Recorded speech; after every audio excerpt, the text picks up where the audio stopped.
The shores of McCovey Cove have seen it all this year, from the pageantry of opening day to a red-hot first 2 months, even a no-hitter. But home field advantage is slipping away, and the visitors are walking away with wins. Now it's time for somebody on the Giants to step up and reclaim AT&T Park, and do it next.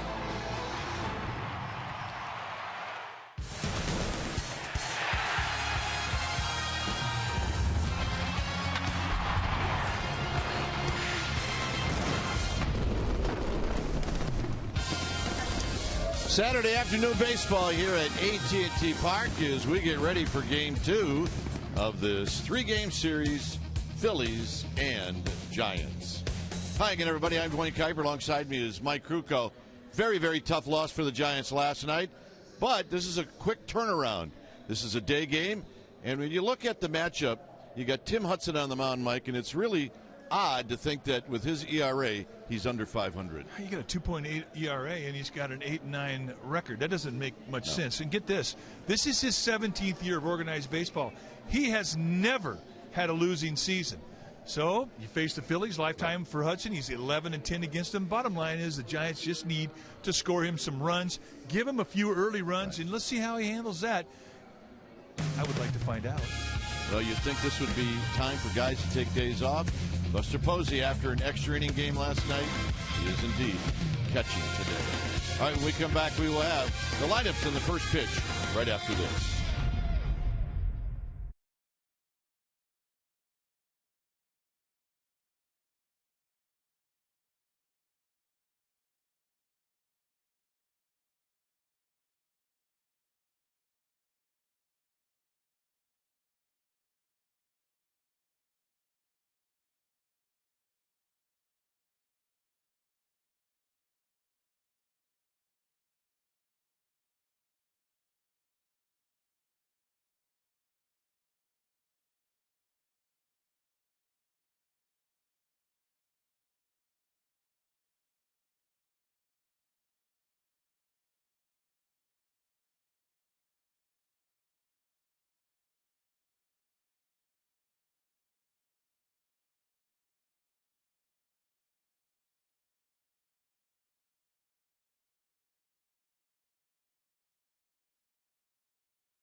Our game time weather is presented by the Santa Cruz Beach Boardwalk. Get to the beach. The admission-free boardwalk is now open daily. 68 degrees, light winds, 72% humidity, and it is sunny. Here's the first pitch of the ball game, and it is a called strike. So we get started early. For those of us in television, starting early is never a good thing. Revere hitting .306, and he wraps this one into center field, and that's how this game gets started. See, if this game really started on time, that hit shouldn't count. Here's the rest of the lineup for the Phillies, it'll be Rollins, Utley, and Howard. Howard's got 7 lifetime home runs off of Hudson, followed by Bird, Brown. Nieves will hit 7th, and Ashe and Kyle Kendrick. Take a look at the numbers for Tim Hudson. 24 start. He's 8-9 with a 2.81 ERA. And I emphasize the 2.81. He's been fantastic. 92 strikeouts against 24 walks. You're going to see a low 90s fastball with sink. He'll cut, big curveball, slider, split, change. He gives you a lot of different movement. And Rollins on the very first pitch pops it up as he slams his bat down. And Crawford puts it away. Take a look at that defense playing behind Tim Hudson today, starting the Giants outfield from left to right. It'll be Morris, Pagan, and Pence, all good arms. Crawford, Sandoval on the left side of the infield. Joe Panik joined by Travis Ishikawa on the right side. Buster Posey is in the squad, catching a day game after a night game. Put down the signs for Mr. Hudson. So here's Utley.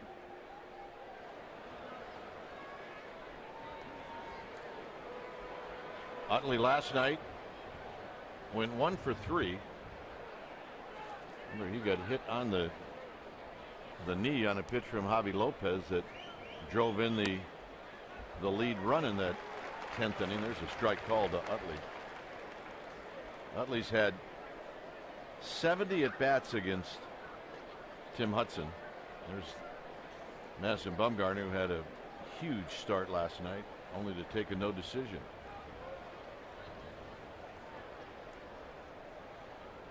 Ishikawa holding on Ben Revere. And another strike, and it's 0-2. This was the pitch we're talking about. Just grazed the front leg and hardly made a ruffle, but that was enough to give the Phillies a lead, and they would not give it back. Turned out to be the difference in the game. Skipper not happy. Not happy. Now the overshift is on. Sandoval now at the shortstop position.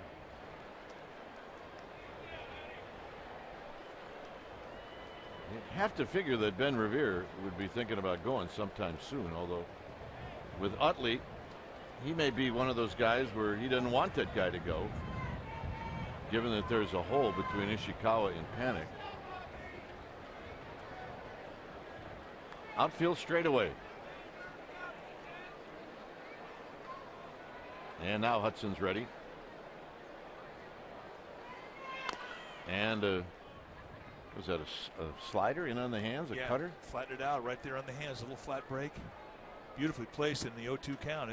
That movement took it right off the inside corner in and bunched up the elbows of Utley. And when you jam Utley, you've made a good pitch.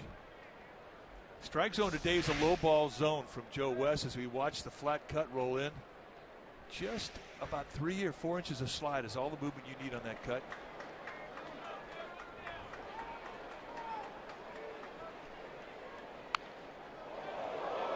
Joe West is a low ball umpire.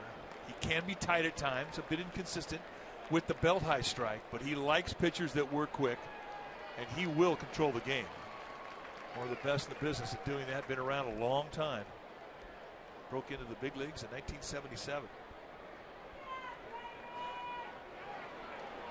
That last pitch that Utley swung at, whether he was trying or not, it almost looked like he could hit a ground ball right to third. Got him. Oh, a changeup, and I mean a beauty. Let's take a look at our Nissan keys to the game. And number one, the Howard versus Hudson matchup. Ryan Howard has had some ownage. 328 hitter lifetime, and that's 67 at bats. He has 7 home runs against Tim Hudson, and not many guys can make that claim. Number two, control the running game, and that includes the guy in first base. Ben Revere with 33 steals. Jimmy Rollins with 24. That's the 1-2 punch at the top of the Phillies lineup. Those are our Nissan keys to the game. So Howard last night went 0 for 4. He had a sacrifice fly in the 10th. And he takes a breaking ball for a strike. And it's almost as if once Hudson got into the stretch, he's thrown the ball beautifully. Very compact delivery. Easy to see why he's had the control, consistency throughout his career. Easy stroke to repeat. And that's a one-hopper in right field to Panik, and that'll end the inning. Pagan, Pence, Posey coming up.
On Comcast Sportsnet Bay Area is brought to you by Jack in the Box. Right now at Jack in the Box, try Jack's Spicy Chicken Club Combo for just $4.99 plus tax.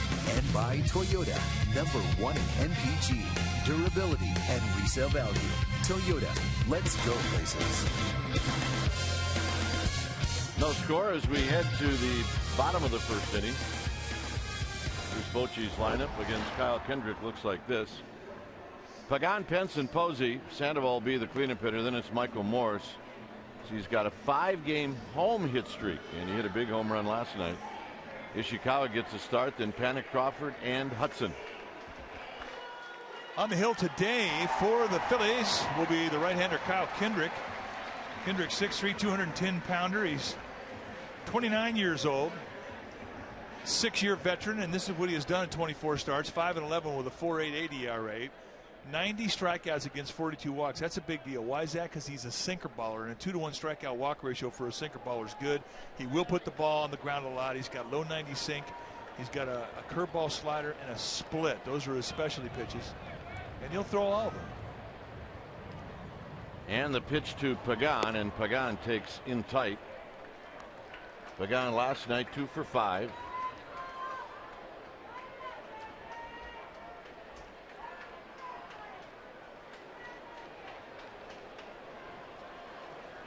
And he shoots this one back and out of play. Pagan has had 31 at-bats lifetime against Kendrick. Remember, Pagan spent a lot of years in that Mets uniform in the East playing against these Phillies.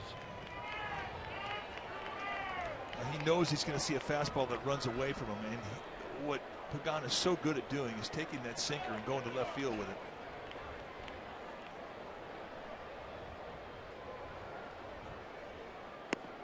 And that hits the inside corner, 1-2. That looked like a cutter. That was movement that was just a little bit of about a 3-4 inch movement that was running back in towards Pagan. And that's a pitch that Kendrick really has come up with the last couple years.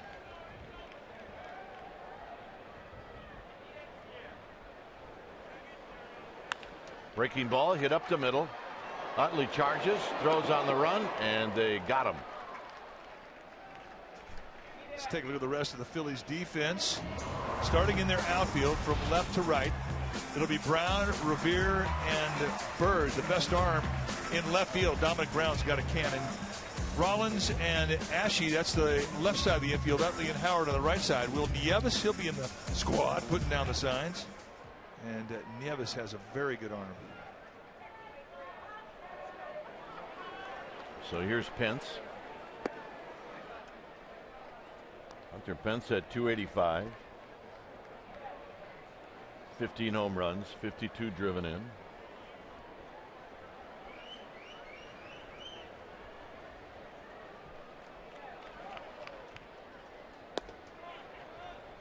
A little low, 2-0. Kendrick followed that one. That's the low strike that every sinker baller wants. We're talking about Hudson and Kendrick both. Just a little below Joe West's zone.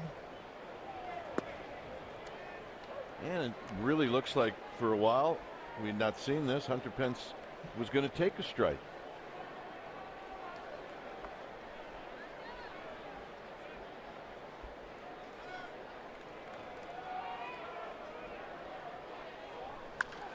He hits it high. He hits it deep. It is out of here.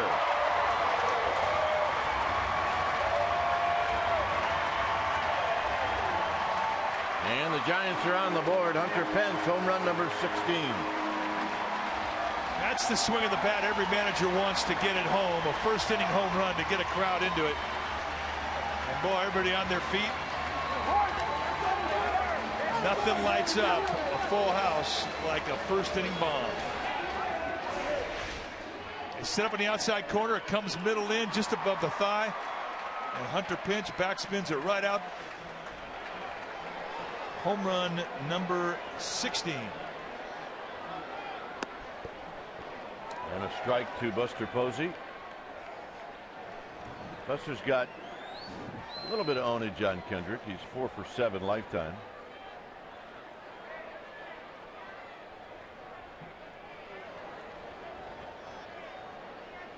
And he rolls this one past Tim Flannery.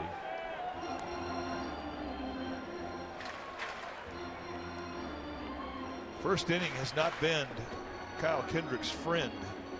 He's allowed 25 runs. He's allowed 8 home runs. Most home runs in the league. Tied for the most home runs.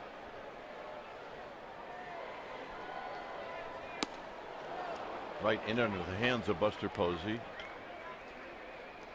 So 2 down, and here's Sandoval.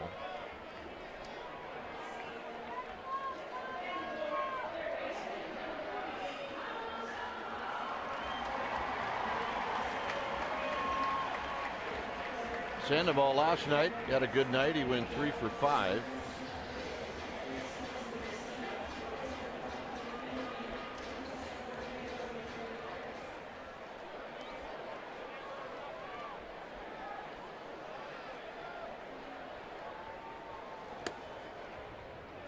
And that first pitch just runs inside for a ball. 1-0.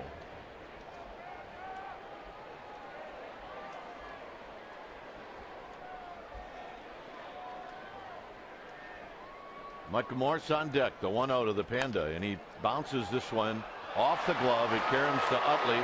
Utley shovels it to Howard, and that's going to end the inning. So nice play by a couple of plays by Chase Utley. But Hunter Pence, he sends one out over the wall. It's bye-bye baby, and it's 1-0 Giants.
And hey, history was made yesterday at the Little League World Series when Philadelphia's pitcher Mo'ne Davis became the first girl ever at a Little League World Series to throw a shutout. The Philadelphia Phillies are all over it. They sent the Little League team a video message of encouragement, and Jimmy Rollins himself gave Mo'ne a personal shout out.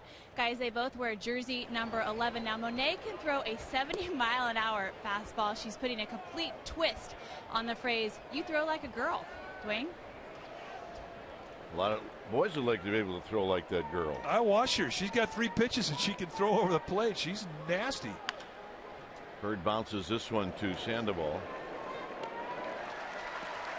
That's what Little League is all about, and she's really captured the spirit of Philadelphia. Well, reminder that the Dog Days of Summer is coming August 30th. That's a Saturday, and they'll be right here, presented by Zynga. Bring your dog to the ballpark and participate in a pregame on-field parade and dog costume contest. A limited number of Dog Days combo tickets are available. Call 415-972-2034. Call now. Here's Dominic Brown. Brown hitting .226. This is a disappointing year for Brown. Remember, he made the All-Star team last year. And he hits this one into the water. Foul. He's got plenty of power.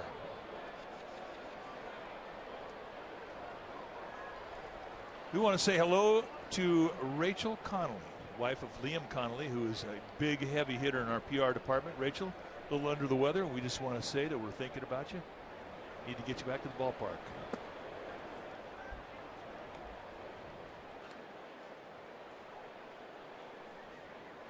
Two balls and one strike.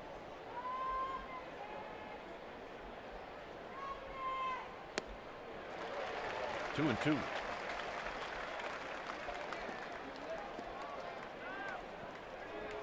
Brown 3 for 10 against Hudson Lifetime.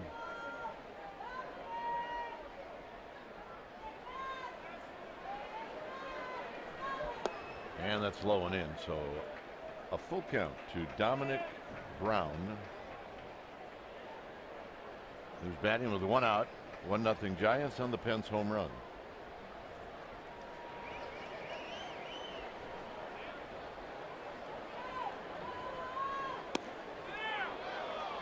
Got to have a good eyeball to take that pitch. Little sinker just off the plate away. I do believe that it was called correctly, but I mean, that's so close to the strike zone. In a 2-strike mode, you're usually in the protect mode.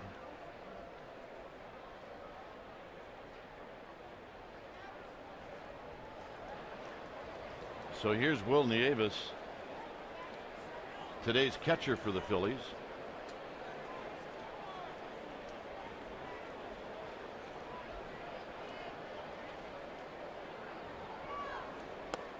And he takes a strike. He's only had 6 at-bats against Tim Hudson. He's 2 for 6.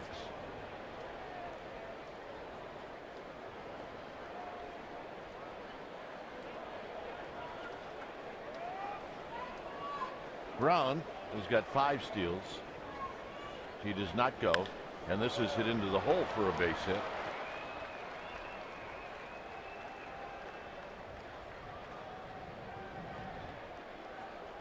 So with 1 out and 2 aboard, here's Cody Ashe.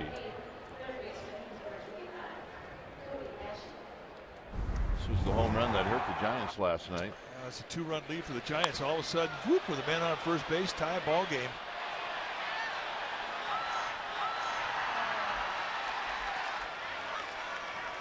A little slippage on the plant stride of Jeremy Affeld, and he left it out middle in, and that was a pitch that Ashe could do some damage on, and he did not miss.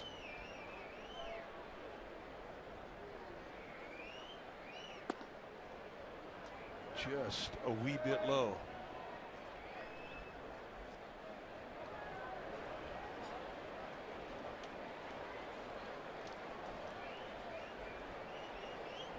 Kyle Kendrick is on deck. Hit on the ground to Ishikawa. He'll step on the bag. He'll go to Crawford, and Crawford couldn't hang on to it.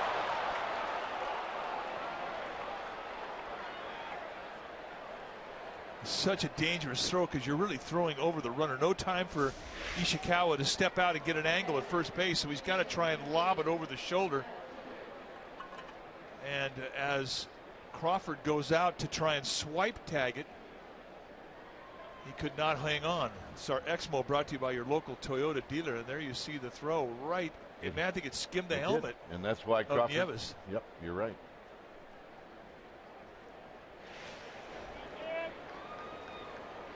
So here's Kendrick. I tell you, the very fact that he made a play on it at all saved the Giants a run.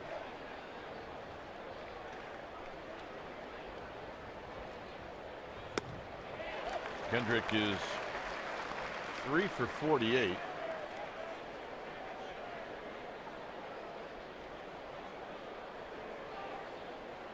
Brown is at third. Nieves is at second.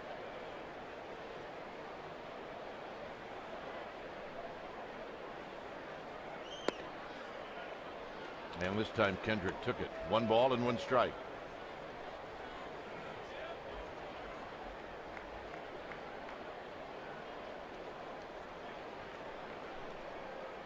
Phillies won last night 5-3. Game that took 3 hours and 36 minutes. 1-2.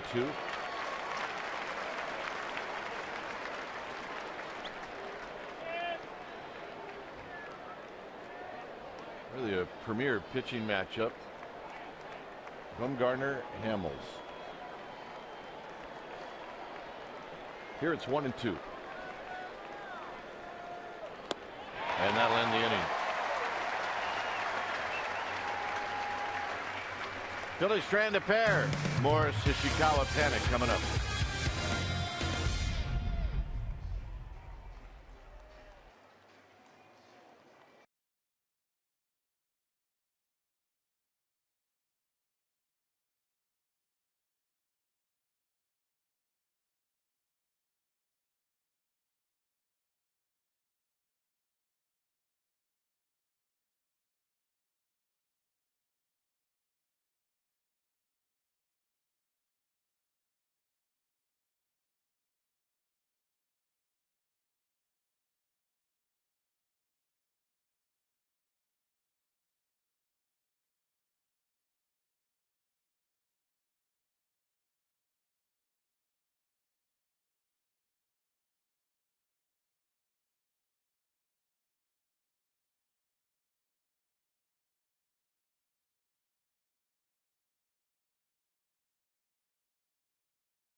To the home half of the second. Time for a Togo's big play the Togo's way, and when you talk about a big play, the 3-run home run is a big play, and this came off of Cole Hamels. Remember, Morris's first at bat was a ball hit out into Triple's alley that was tracked down. So he will lead things off.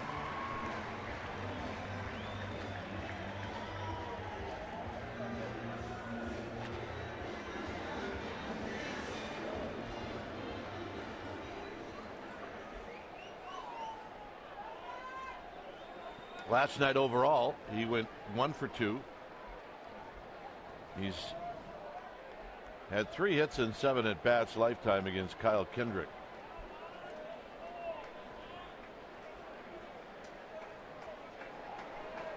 Completely straight away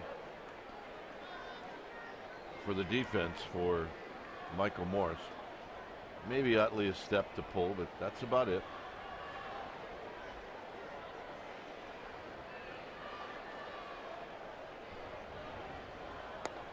And a quick 0-2. Bang, bang. One in. Pretty generous one out. Strike there from Joe West.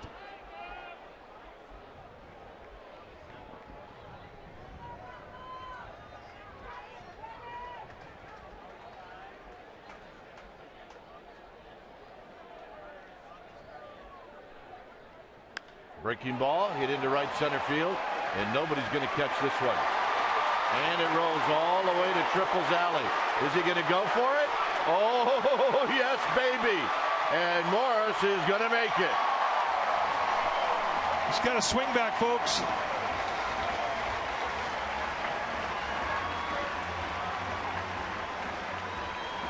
Shades of Doug Mirabelli. Let's make this our Ford right choice. What do you say? When you see him back spinning balls to the opposite gap, he has got his swing back. Big curveball on a 2-strike count. Just a little bit up above the knees, and that's all Michael Morris needed. Second triple of the year. And you talk about lighting up a place. Let's watch him go. Steady. Strong. Leaking oil. Ishikawa fouls this one off either his foot or the catcher's shin guard. It's no balls and 1 strike.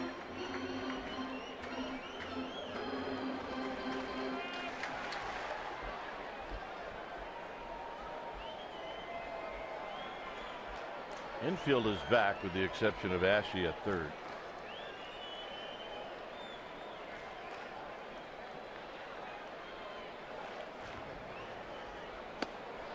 They keep wanting to work the hands of Ishikawa. They did last night as well.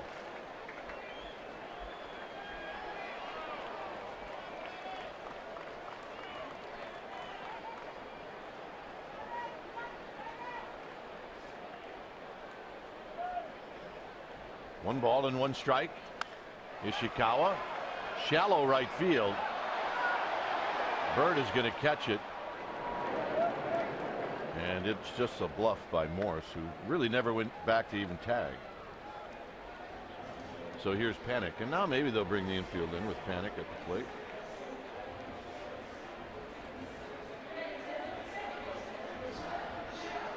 Joe Panic really had some nice at-bats last night with mid and score position. He get base hits. They couldn't score, but the at-bats and the hits were fantastic.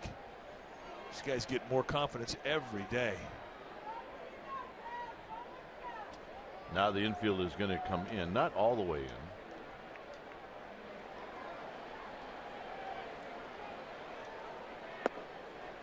And Kendrick still going in on these left-handed hitters.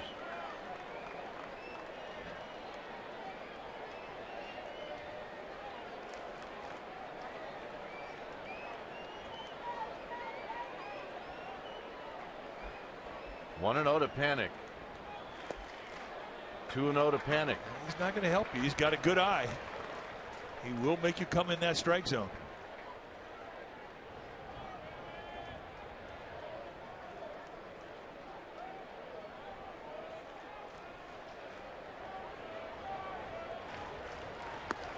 Three and 0 to Panic.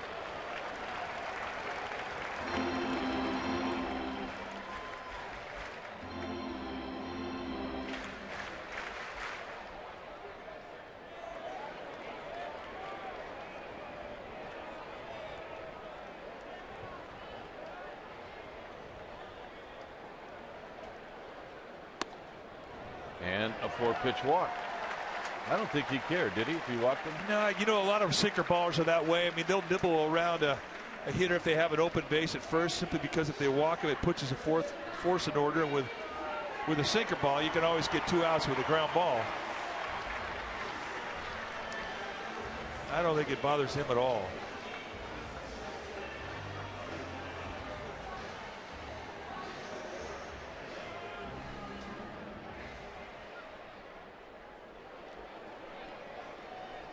Here's Crawford. Crawford is hitting at 226. He's got 47 runs batted in.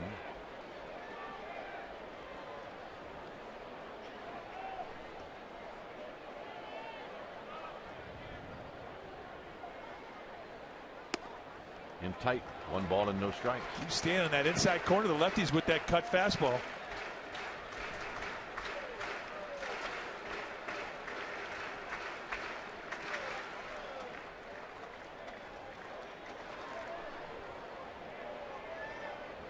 Hudson watching from the on-deck circle. Looks like Nieves is setting up away on this pitch. And Crawford fouls it right at the plate. 1 ball and 1 strike.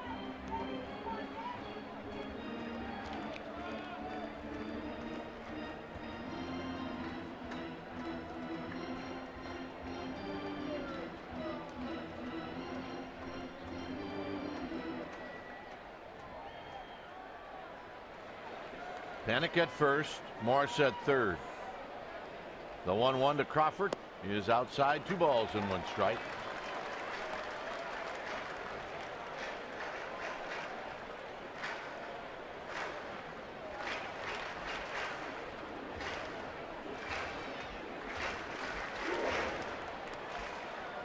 In at third is Ashe.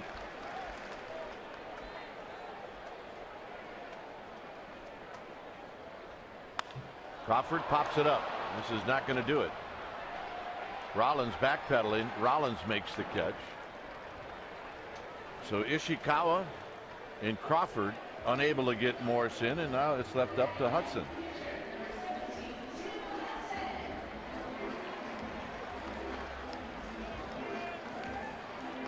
So frustrating when you get that leadoff runner at third base, and each guy that fails to get it done, the more pressure it lays on the shoulder of the guy who eventually has to get up there and do it with 2 outs. And here it's Tim Hudson, the pitcher.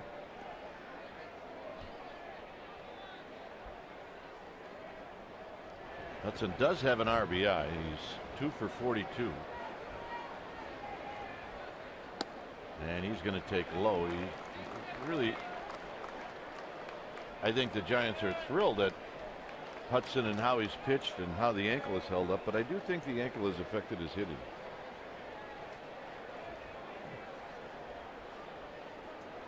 Well, I agree with you. I mean, he's much better hitter than what his average would tell you.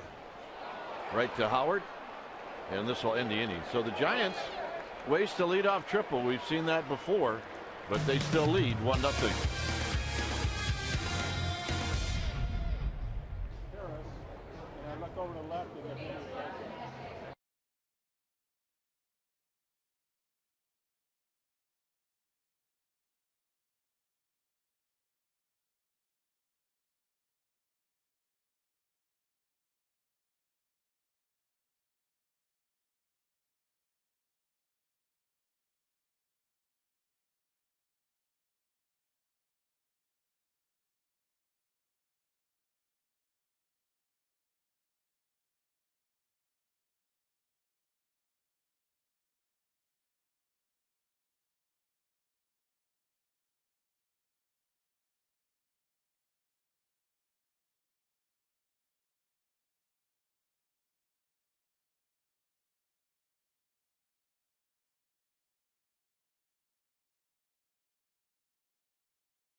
One to nothing lead, courtesy of a Hunter Pence home run. And with me now, Hall of Fame pitcher Tom Seaver. It's always so nice to see you here. And if you're wondering if there is life after baseball, you're proof, because you have your own wine, and it's really a passion of yours. Tell us a little bit about who's here with you today and why you're here. My whole, actually, the entire team is on it. My wife is here, stuff from the winemaker, and then the vineyard manager, and everybody that's followed me in the last 7 or 8 or 10 years or however much it's been just such a joy. And it very much like a baseball team, etc. They all have certain jobs, etc. You know, the same thing here. I've got a winemaker, and I've got a vineyard manager, I've got a worker here, I've got a worker there. And the person that loves the work more than anybody else or myself, I absolutely adore it, because there's no road trip, and there's no more, again, Pittsburgh Hilton Hotel.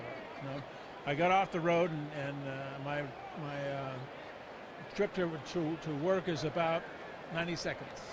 And you live in Calistoga, up in the North Bay, and your vineyard's in Napa. It's Seaver Vineyards. It's GTS wine, which is George Thomas Seaver. And I've had it, and it's 2 thumbs up. I can't use my other thumb, but 2 thumbs up. And while we have you, we have to ask you some baseball stuff. Sure. And I mean, when you were pitching, Tom, the game has changed some since you were playing. But give us a little bit about your take on pitch count and evolving. You know, Tim Lincecum, somebody on the Giants right now who's trying to evolve from a power pitcher to a finesse pitcher, something you did so successfully. What's your take on all that? Well, I am not for the pitch count. Let's put it this way. As it stands, etc., I would say. I had a pitch count, and it was my pitch count, not some computer in somebody's office pitch count. It was mine. I had a pitch count of 135, 145 for Nolan Ryan, or 155 for Nolan Ryan, 145 for Jerry Koosman. That was my pitch count, and I knew that when I went to the mound. And you don't learn this or know this going out in your first or second year, but I would ask whoever the pitcher was taking my pitch counts, etc., during the game, I'd ask him, how many have I got? I get in the 8th inning, and they say you got 116. Well, I know how much of that percentage I'm going to use my fastball or slider, or save it for a strikeout when I need to with a man on third. I'm all for it, but not some computer that's spit out and say, okay, everybody, 100 pitch count. That's it. And then you have to do it, I think, as an individual, and it's not being done that way. And what was your evolution like from a young power pitcher into a finesse pitcher where you had to really pitch? Well, I had to pitch when I threw hard as well. I mean, it's a wonderful. I absolutely adored it. You know what I did for a living, and I couldn't wait to get there. And it changes such in a beautiful art and having your brain change with it, etc. And I think the biggest compliment I paid myself was when I had a pitching coach, Dave Duncan, say, Tom, you don't have a squat tonight. And he didn't use the word squat, but he said, you don't have squat tonight. And I said, squat. And I looked at him in the face, and I said, what's the problem? It's called pitching, not throwing. And if you understand the depth of pitching, you'll understand why it was very easy for me to love what I did. Tom Seaver, Hall of Famer, we love to see you. Go get his wine. You're just not going to get any better advice. Mike Krukow, what was your personal pitch count? Well, I was about 125, 130. And it depended on where I was in my career. But I did one thing, though. I look forward to having some GTS wine, specifically from Nancy's Vineyard, if I got a win. It's pretty cool. He's a good dude, man. He's pretty cool. And he really is. I mean, he's a farmer. He's from Fresno, and he's always loved the agricultural side of California, and he found himself with an opportunity to do it, and he loves the vineyard. He really does. It's what he is. He shows me his hands, and he's got calluses and dirt under his fingernails, and he just goes, I earned that. Well, the farmer from Fresno seemed to handle New York City pretty well. And he just was himself. He never really tried to be somebody that he wasn't, and really one of the most refreshing personalities to ever be a baseball player, I think, and a true Hall of Famer in every way, shape, and form. So this goes to 3-2 to Jimmy Rollins, who popped out on one pitch in the first inning.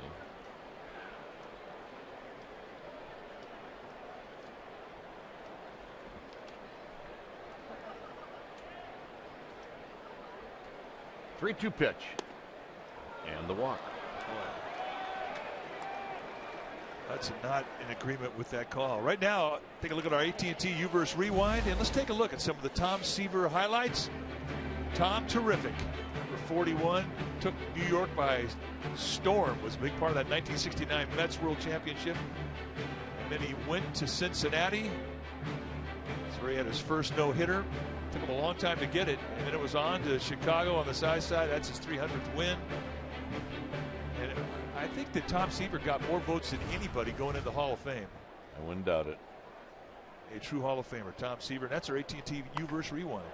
Utley smokes one to right field. So Rollins will stop at second.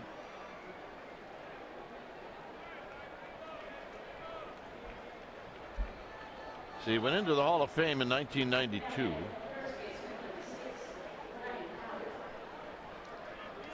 .311 and .205. Pitched 20 years, and he was still very effective towards the end. Won 3 Cy's, and he could have won 6. I love the uniform, the right knee where he used to drag it. He was a drop and drive guy. Really strong-legged, broad shoulder, just built for innings.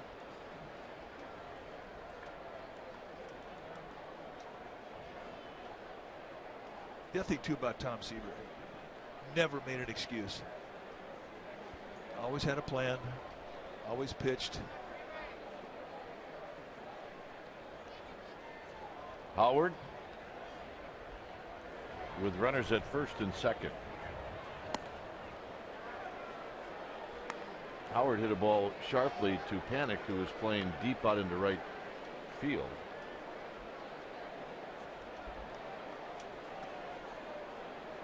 Now, however, Panic has to stay on the dirt in a double play situation.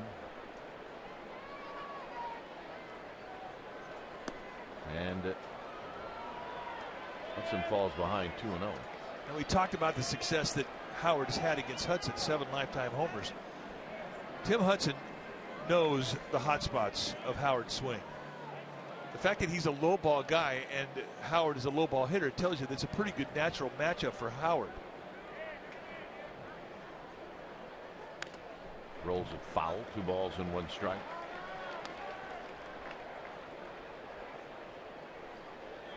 Hunter Pence a home run on the first.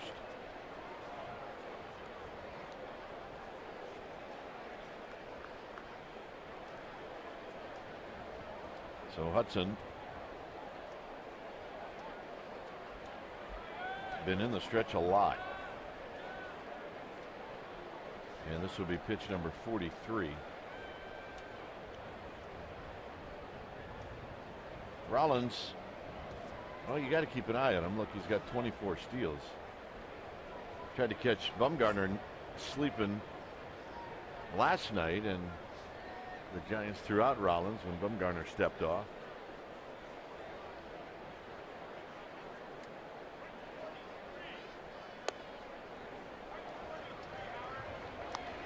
And this becomes a big pitch. You don't want to ever walk a runner to third base with less than 2 outs.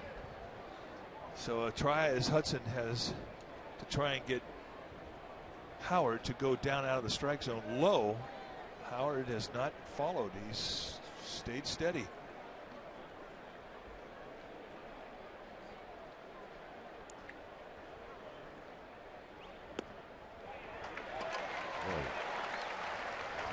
Well, split finger fastball on a 3-1 count. Wow. And that completely surprised Howard.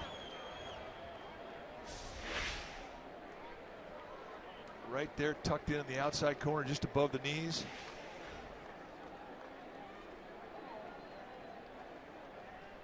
See what Sandberg does. Runners do not go, and this is bounced foul. Molly Caballero, our ball babe on the first base side tonight. Wait, Molly.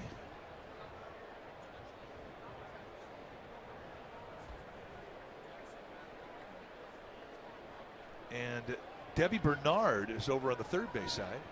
There's Deb.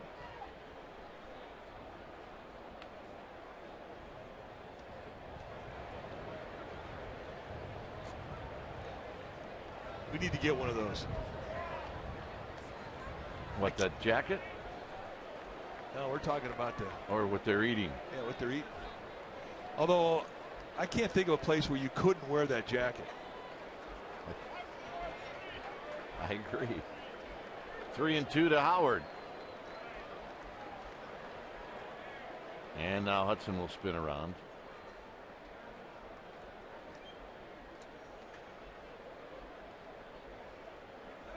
Rollins and Utley are aboard.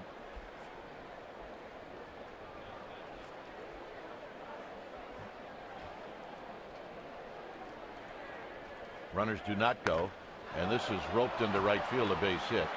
Pence will get to it. His throw home is going to be late, and moving over to third is Utley. So that base hit ties the game. It scores Rollins, who had walked, and here's Bird.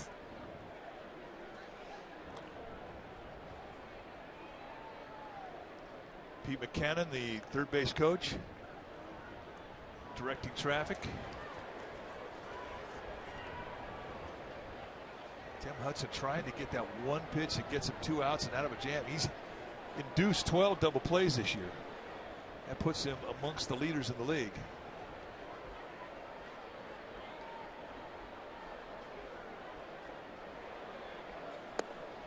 In tight to Bird. Bird bounced out to Sandoval to open up the second inning.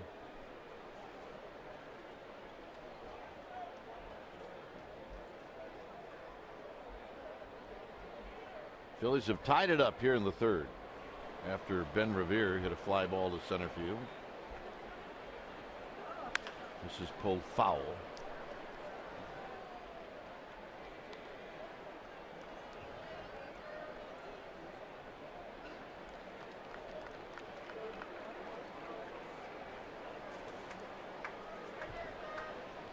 Utley's at third, Howard's at first.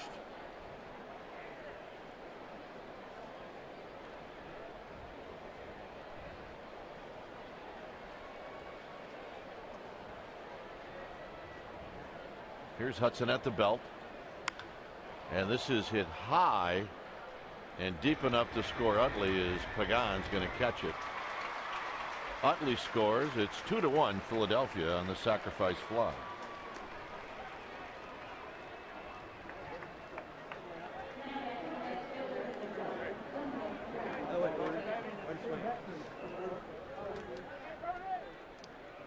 So here's Dominic Brown.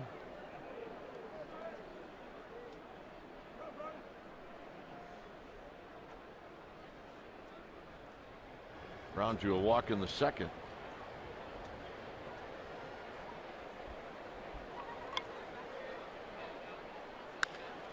And this is rolled to Panic, and that'll end the inning. That's the ball that Hudson was looking for, just one hitter too late. Phillies take the lead.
Howard, Chase Utley, and Jimmy Rollins have started 895 games together, and that's the most by any first baseman, second baseman, shortstop trio in Major League history. And that's why their run that they had in that span where those three guys have been together was a really good run. They won one world championship, got there another time, and probably felt like they should have got there again in 2010. Yes, they did feel like they should have gotten there. Only the Giants had other plans. You know, to their credit, all three guys have been rumored about being traded. All three guys have no trade clauses, and all three guys saying, we don't want to leave. We want to stay at Philly. Here's Pagan, who takes high.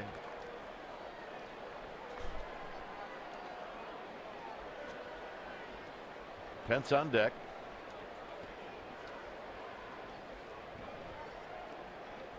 Giants trail now by a run. This is an attempt by Kyle Kendrick for a shutdown inning.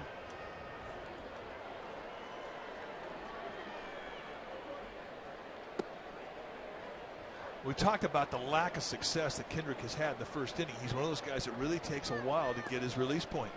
And he's vulnerable early in the game, but once he locks in, once he gets command of the knee-high location, he really toughens up. And he gets a lot of quick outs because of that sinker.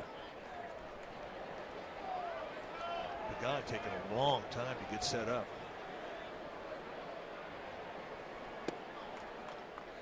Kendrick is basically a get-it-and-go guy like a lot of sinker ballers.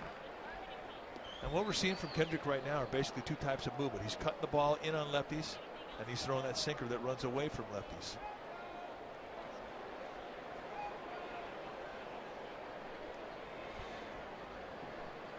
Three and one. Leadoff hitter, so important. You attempt to shut a team down after your team has scored for you and given you the lead. Pagan has worked it to a 3-1 count.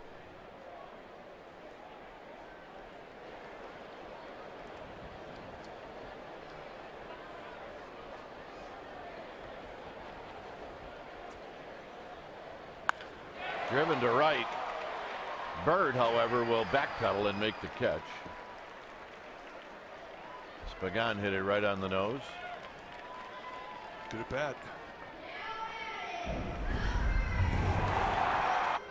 First inning, Hunter Pence got a sinker that just sort of lingered middle in above the knees and did this. Backspinned it right out of here for home run number 16.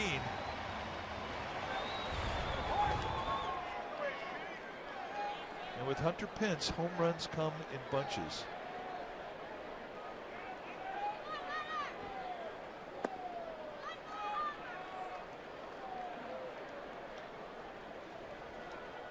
Buster Posey on deck.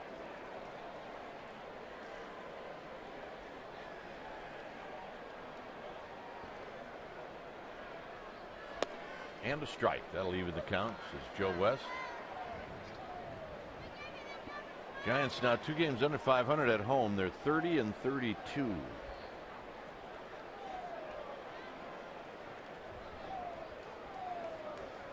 And a breaking ball for a strike.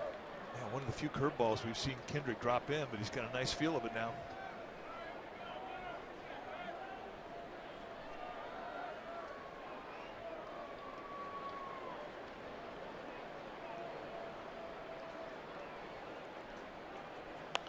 Pence pops it up as he was off balance. Rollins stays with it. 2 outs. Well, Candlestick Park is officially closed after the McCartney concert last Thursday, but you can still own a piece of Candlestick Park. The orange and red historic seats are on sale for $749 a pair for a limited time. Some of those seats are going to be autographed by Candlestick Park legends: Mays, McCovey, Montana, Clark, and many more. All of the information you need, go to sfgiants.com/Candlestick Memories. Another steal of a strike with that curveball for Kendrick. You're not going to go up there looking for that curveball. You're going to go up there looking for that sinker or the cut. Either look in, you look out, depending on the movement. Off the end of the bat, foul. It's 0-2. And Kendrick's taking advantage of it by flopping that curveball up there.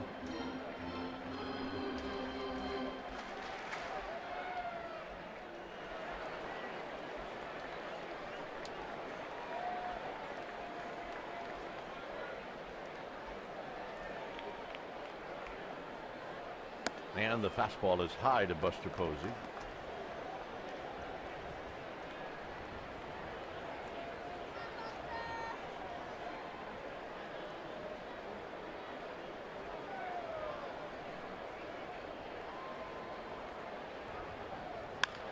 On the ground, into the hole for Rollins. And that'll end the inning. John Miller will be in. I'll head over to the radio side. I'll see you back here in the 7th. It's 2-1 Phillies.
Baseball on Comcast Sportsnet Bay Area is brought to you by Casino Matrix. Come see for yourself the Casino Matrix difference. Well, Monday, August 25th is Mystery Bobblehead Prize Pack Event Special. Your special event package includes a mystery bag including one Giants 2014 bobblehead and an additional Giants item, 2 prizes, as well as a game ticket. See the Giants take on the Rockies. Call 415-972-2298 or go to sfgiants.com/special events. It is 2-1 Phillies. We are heading to the top of the 4th, and here to tell you all about it, John Miller. And for the Phillies, it will be Will Nieves, the right-handed hitter, and Hudson throws him a first pitch strike. Nieves hit a single his first time. Carlos Ruiz, the Phillies regular catcher, getting the day off today. 2-1, the Phillies on top. And that's another hit for Nieves. And the 5th hit overall for the Phillies in these early innings against Tim Hudson. Well, the one thing after you have a long inning like Hudson had at the top of the 1st is you don't want to get right back in the stretch in the top of the 4th. And here he is back in the stretch. And he's been in the stretch a lot here. The Phillies have had a lot of base runners early on. It's been the rare batter against whom he has not been in the stretch. The first batter of the game, Revere, hit a single and put him in the stretch for the rest of that inning. So here is Cody Ashe, and strike 1. Ashe hit that big home run that tied the game against Jeremy Affeldt. Affeldt did, according to Bruce Bochy, step into a hole on the mound and stumbled just a bit as he threw that pitch, and the pitch ended up not being the one he was hoping to throw as a result of that stumble. 1 ball and 1 strike. And Bochy said the thing was that he thought that Affeldt had excellent stuff last night too, so it went for the Giants in that game. Ashe grounded out to first his first time. Right to Ishikawa, second one. Crawford back to Ishikawa, 2, a double play. 13th double play that Tim Hudson has got this year. And this one the hard way, 3-6-3. It's so much easier for a left-handed first baseman. You're holding a runner on, you're playing even with a bag. Really didn't have to do much of a step out to clear. A nice angle to the shortstop. Worked to perfection. Nicely done. So here's Kendrick, who struck out his first time, and the count is 0-1. Well, and Ishikawa, we all remember Ishikawa from his earlier days with the Giants. Always a very slick fielding first baseman. He's very smooth over there. Good hands, good feet. That's what you need to have if you're going to be a good first baseman. That's a strike on the outside. Like I say, always easy for a left-hander. Just right down there, slight crouch, perfect chest high throw over to Brandon Crawford, then back at you to complete it. It's a little bit different for a right-hander, just only because he has to sort of twist his body into a position to get the throw off. I just think it looks prettier from a left-hander. Stylish. Stylish, yeah. 1-2 the count in the dirt. 2-2. JT Snow always tells a story when he was a raw rookie, came into spring training, his first spring training camp with the New York Yankees, and he went to Don Mattingly, for whom he had such great respect as a first baseman. Mattingly was about the best in the game at that time in the American League. About making that throw to second to start a double play, and Mattingly said, just get it there in a hurry. Guys with the best hands are the middle infielders. Get it to them in a hurry so they don't get killed by that runner. And they'll take care of the rest. That's the inning, a strong inning for Hudson. Pablo Sandoval and Michael Morse coming up.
Presented by authority of the San Francisco Giants. It may not be reproduced or retransmitted in any form, and the accounts and descriptions of this game may not be disseminated without the express written consent of San Francisco Baseball Associates, LLC.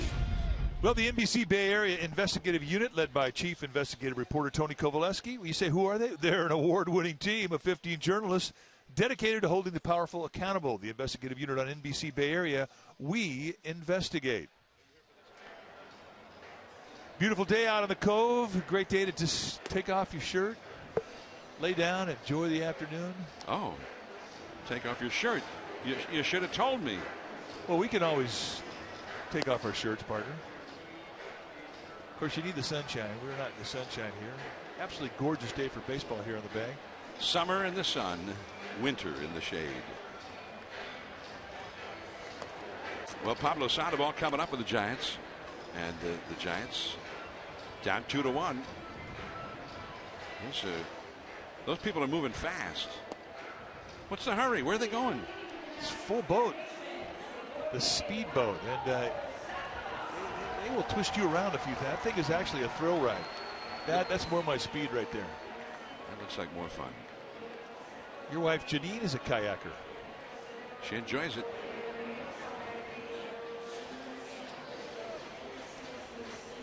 And if she enjoys it, I enjoy it. Hey, happy wife, happy life. Pablo Sandoval hit one on the ground that tipped off the glove of Kendrick and ended up being turned into a sensational play by Utley. And there's ball one in the dirt. Here's our McDonald's true story. August 16, 2008. Pablo Sandoval got his first major league hit in Atlanta off Mike Hampton and went 3 for 5 in that game. Saved the ball for him. Saved that one for Pablo. And here he is 6 years later and gets another base hit. Well, he is definitely seeing it big. And when he gets hot, he'll use all of the field, foul pole to foul pole. That's a bunch of gamers out there having fun. Oh, yeah. A lot of happy faces.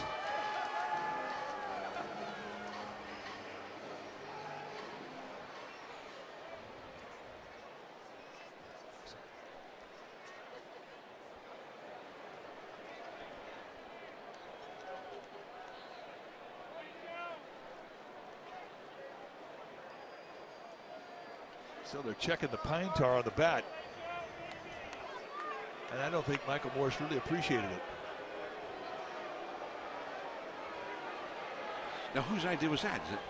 That's the catcher's idea? Is that the manager's idea? A manager, catcher, they can ask.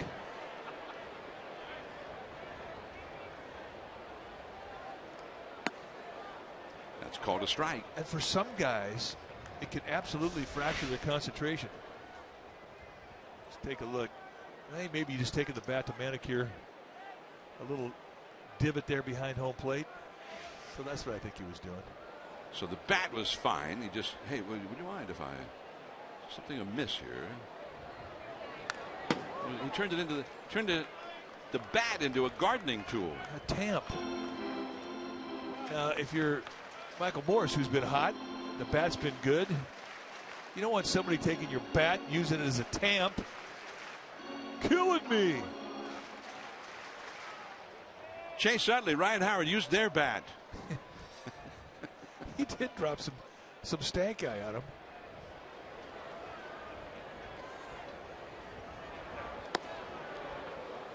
One and two.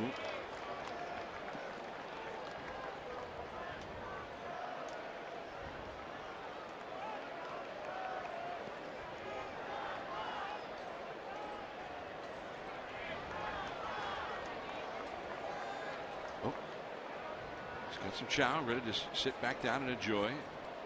Here's the 1-2 pitch inside to Morris.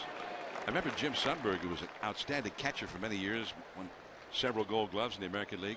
When he was a rookie, Billy Martin was his manager, and Thurman Munson came up, and Billy Martin told us, when Munson comes up the next inning, I want you to grab a handful of dirt and throw it on his shoe. And he said, no, he's going to turn around and hit me with the bat. He's going to beat me up. He's a tough guy. He says, no, just do it. It'll be great. And so they had this argument about it. He says, Billy said to do it. So he tossed the dirt on his foot, and Munson turned around and said, Billy told you to do that, right? Well, yes, he did, Mr. Munson. He says, well, lucky for you I know him. Otherwise, I'd beat the hell out of you. So. Well, and he would deserve it. You know, some catchers, though, I mean, Gary Carter used to be a guy that would engage in nonstop conversation. And you get in that batter's box, and you thought you were getting batter's box, you would think you were getting interviewed by like 10 different reporters. It was one question after another. You know, and it's, you learn to be rude. You know, you learn to say, or just ignore him, which is impossible to do. He kept asking you questions. Hey, how's your family? Hey, I hear your kid's in Little League now. That's fantastic. Right-hander or left-hander? Oh, I heard he's got a good arm. It takes your concentration away. Or he would engage in a conversation with Doug Harvey, the great umpire, and the two of them would go on for hours about anything, and it would distract you as a hitter, and that was Gary Carter's whole deal. And back out of play, still 3-2. A battle going on here between Kendrick and Morris. Morris tripled into the gap in right center his first time. So it was effective then. It was an effective tool for Gary Carter. I've known catchers that will throw dirt on shoes. I've known catchers that will take their mitt, as hitters will bring their bat to get it up on their shoulder. They'll just touch the bat with their glove.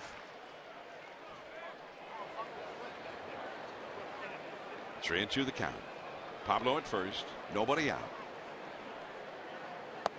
And ball 4. Tried to wrap around that outside corner just a little bit low.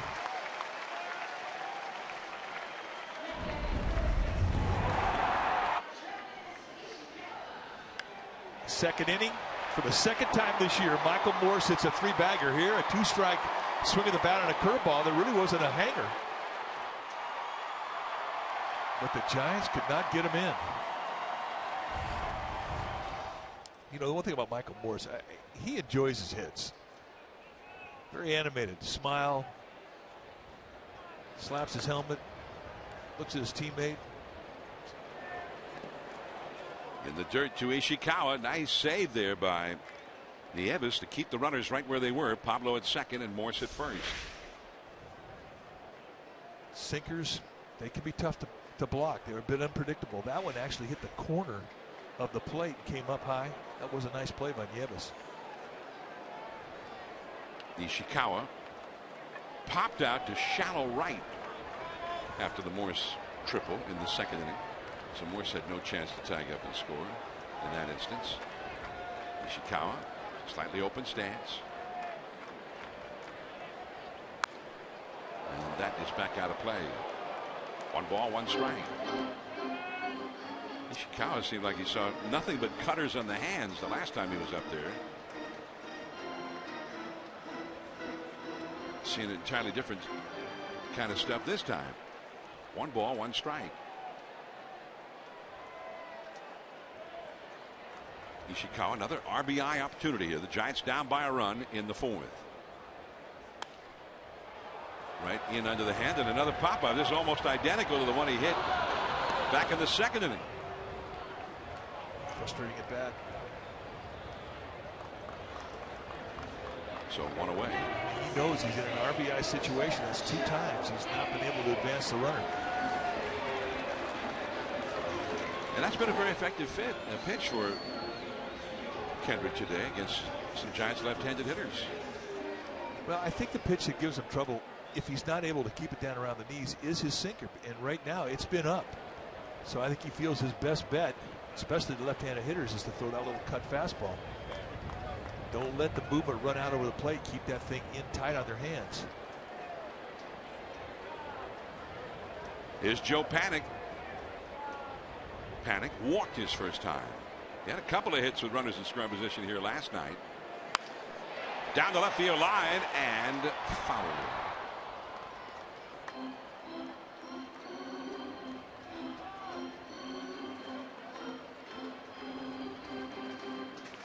Hey, the Sonoma Gamer Babes are here.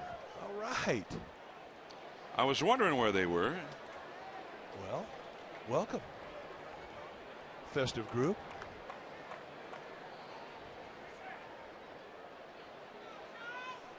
We've heard a lot about the Napa Gamer Babes. Now we get to see the Sonoma Gamer Babes. A lot of competition between the 2 groups. 0-2 the count now. Well, he almost got hit. Easy. It's Molly Cabanero. Hiding behind the Corona Beach Club. As well she should.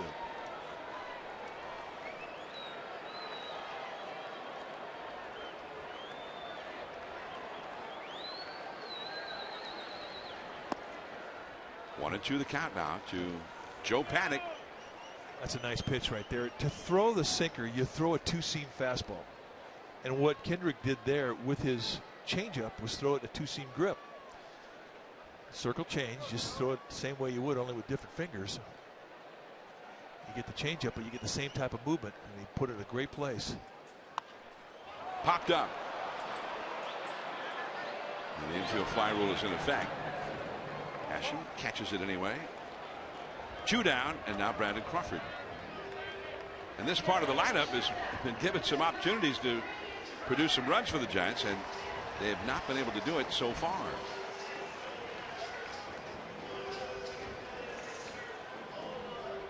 So frustration there for Joe Panik, who's been hitting the ball very well lately. Going back to that game in New York, where what was it? He had a 3-hit game, I think, at Citi Field. Back home in front of the family and friends. Starting with that game, He's hit 389. But not this time. So 2 down. Sandoval at second. Morse at first. And Brandon Crawford, who popped to short his first time.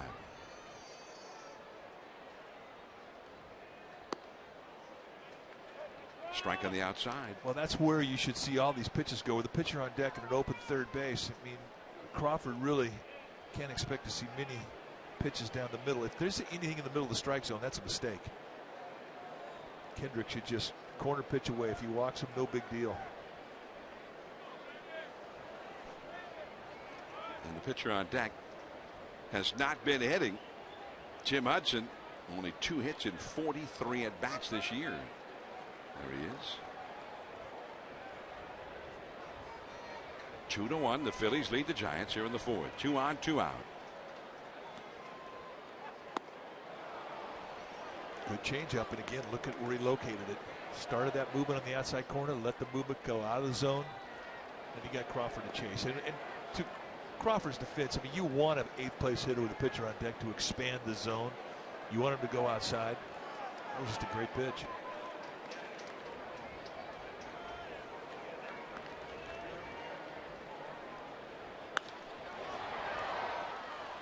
There's Revere in left center, and the Giants go down after getting the first 2 runners on base in the inning, trailing 2-1 onto the 5th.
Sportsnet Bay Area is brought to you by the Solar Company.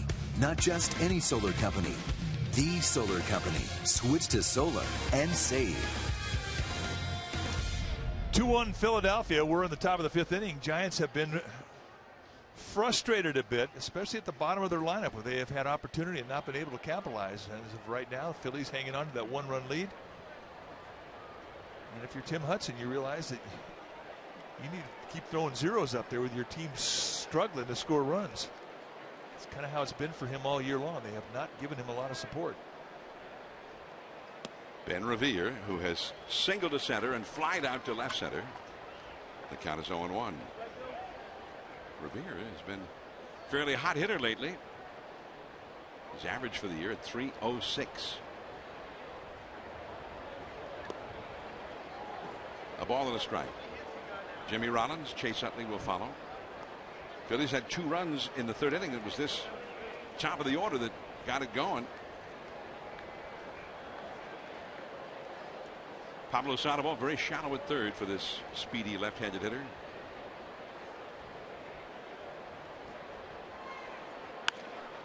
Base hit. Man, he smoked that one. Let's go down to Amy G now. All right, John, it's time for our fan photo contest. It's sponsored by AT&T. Get your Twitter ready. Hashtag it CSNBA fan photo. Include your name and your hometown to get on a future broadcast. Today's photo, Jenny and Emma from Orenda, alongside their favorite broadcaster, Kruk. John, I want you to know you came in a very close second. Dwayne, distant third, and Dave, dead last, guys. I only see Kruk's chair out there, though. Well, it's the thought that counts. All right. Well, nice picture. Nice memory, I'm sure, of the picture you took with Kruk when he wasn't there. Hey, I was there in spirit. Come on. I think I was in Kansas City when that picture was They taken. could have photoshopped you in or something. It's true. 0-1 the count to Jimmy Rollins, who has popped up to short. And then his walk in the third inning started the 2-run rally that has the Phillies leading in this game, 2-1, as we play the fifth. Got to keep a close eye on Ben Revere. He has 33 steals, third most in the league. He's only been thrown out 4 times. D. Gordon of the Dodgers leads the league with 56 stolen bases, and Billy Hamilton of the Reds 44. And the count, 1 ball, 1 strike to Rollins. Just before Rollins got that walk in the third inning, I think on the pitch before that, in fact, it might have been the pitch that was called ball 4. Whatever it was, I think Hudson thought he had him struck out, but he did not get the call.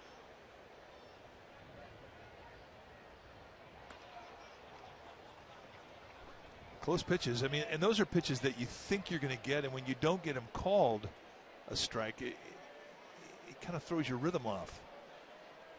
The strike complements the rhythm of the pitch.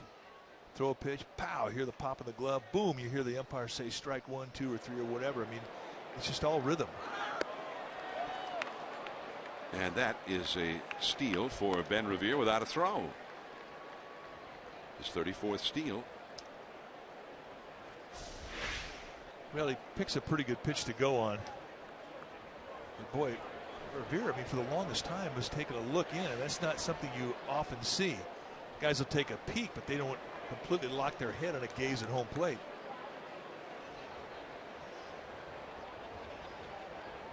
It's almost like he thought that Rollins was going to hit the ball. Well, with that stolen base, this becomes a strikeout situation. Runner at second, nobody out. It changes everything in the eyes of Tim Hudson.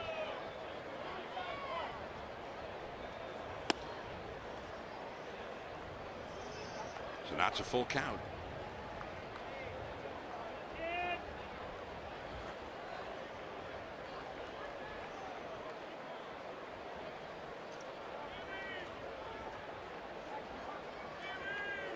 Jimmy Rollins, 35 years old, Bay Area product from the East Bay.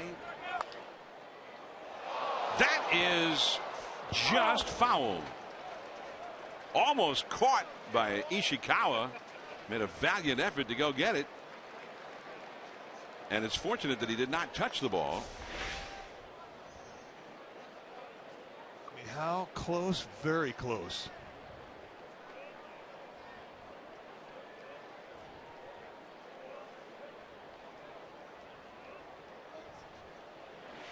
Now maybe even if he had touched the ball, it would have been a foul ball at that point, but would have been awfully close.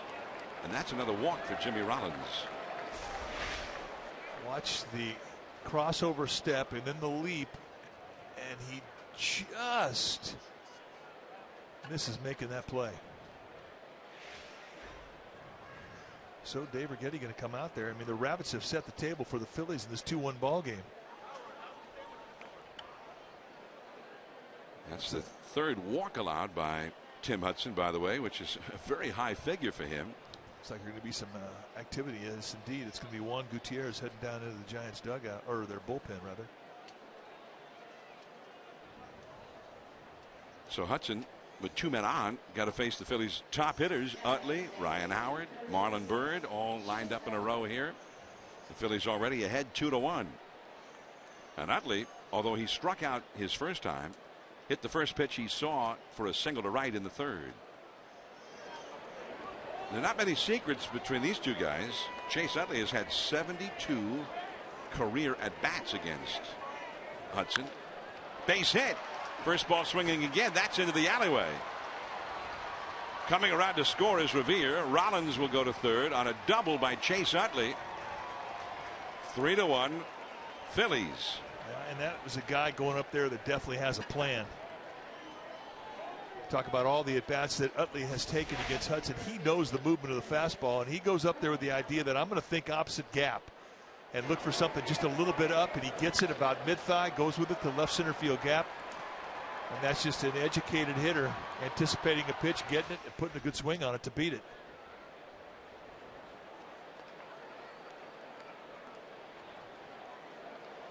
So a run is in, and the Phillies have runners at second and third, and nobody out. And now their leading RBI man, third leading RBI man in the National League, at the plate, Ryan Howard. And the count is 0-1.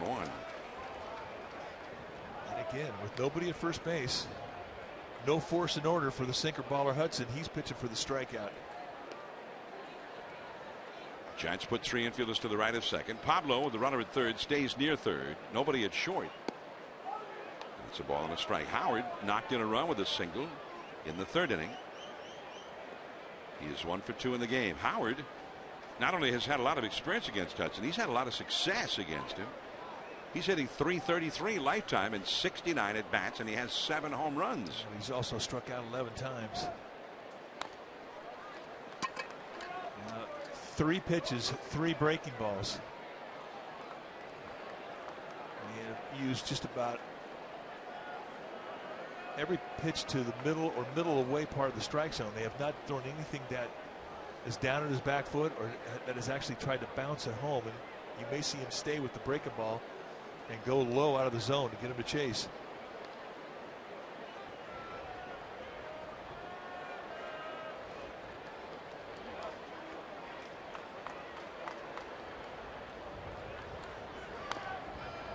Still 1-2. The breaking ball. They set that target. I think they wanted to wrap that thing away. It wound up going inside. So every pitch in this sequence has been an off-speed pitch. He's basically softballing the big fella. You think he's going to stay that way? Something hard now. Well, I mean, if he goes hard stuff, he's got to elevate. Remember, there's a big loop, big uppercut. High fastball is a good pitch for him. Right there, that was perfect. And Hudson's going, what do I have to do? He thought he had strike 3 there on the zone. But remember now, Joe West is a low ball umpire, and that's right at the belt. You're not going to get many of those with West. But that was a beautiful pitch.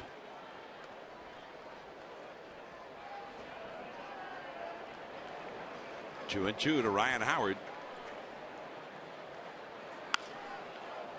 That is out of play off the left field line. Back at him again, another fastball. They know that Ryan Howard will expand the zone. They know that he will go out of the strike zone, especially below the zone. Not a bad idea here to bounce a couple pitches. Pressure would then, of course, be on Posey with runner at third. He's got to block him. To walk the guy, it's not the end of the world. Nobody out. 3 infielders to the right of second. They're all pulled in. Howard off his own foot. 2-2. Phillies have a run in. They lead 3-1 here. Ryan Howard, who's had 134 at bats this year with runners in scoring positions. He's had a lot of chances to knock in runs. Just by way of comparison, Pablo Sandoval leads the Giants in at bats with runners in scoring position. He has 111. 23 fewer than Ryan Howard. Howard hitting only .218 for the season. And Ishikawa can't handle it. That ball was smoked. Rollins scores, and here's Utley right behind him, and Ryan Howard gets 2 more. It's 5-1 Phillies. 3 runs have scored in the inning.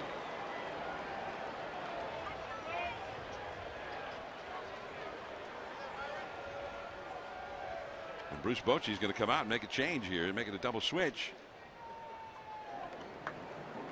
So Tim Hudson, who pitched very well in Philadelphia back in July, only to lose a heartbreaker 2-1 on an unearned run, no less. But Matt Duffy will come in to replace Brandon Crawford. Duffy will actually go in to play shortstop, as Gutierrez will be brought in for the bullpen. And that's all for Tim Hudson, who goes 4+ and leaves with 5 runs on the board. When it's time for a change, think Speedy Oil Change and Auto Service, your oil change, tune-up, and brake experts.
Will be revealed during Giants postgame live. Follow the action on the diamond like never before with enhanced Bloomberg stats and more. Giants in-game live on csnbayarea.com. Log on right now and vote. 5-1 Phillies. Giants new pitcher now going to be Juan Gutierrez. Gutierrez coming in for the 52nd time this year. 1-2 on the year with a 3.10 ERA.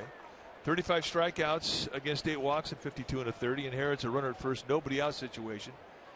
And the Giants really cannot afford to get down much further in this game. So Gutierrez trying to stop the bleeding here.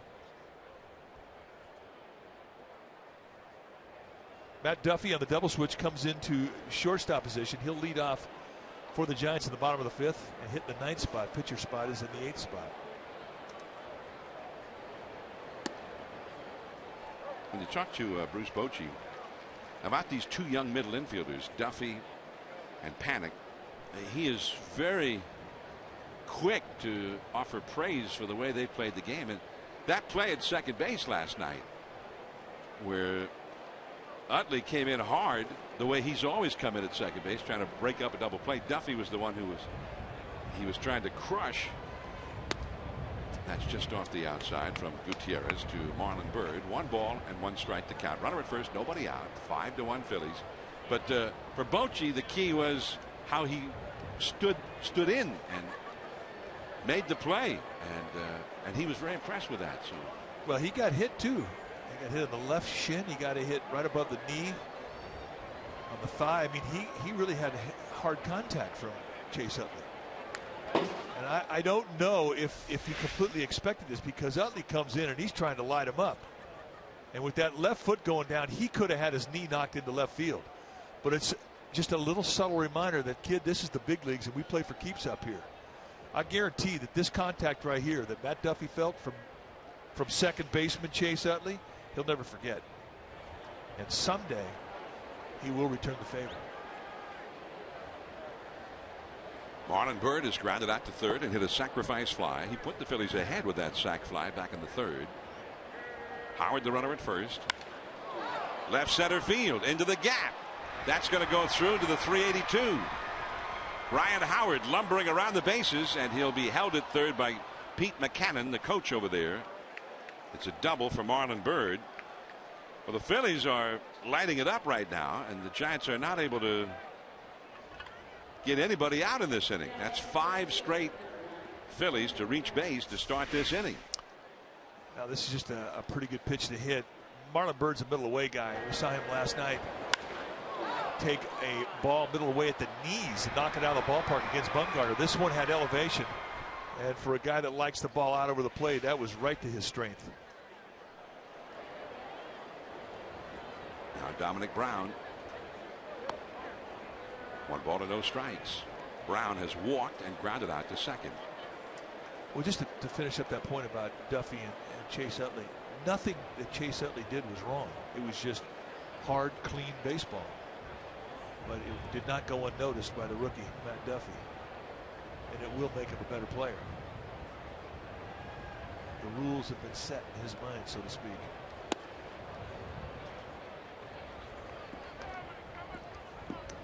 Look who's here today.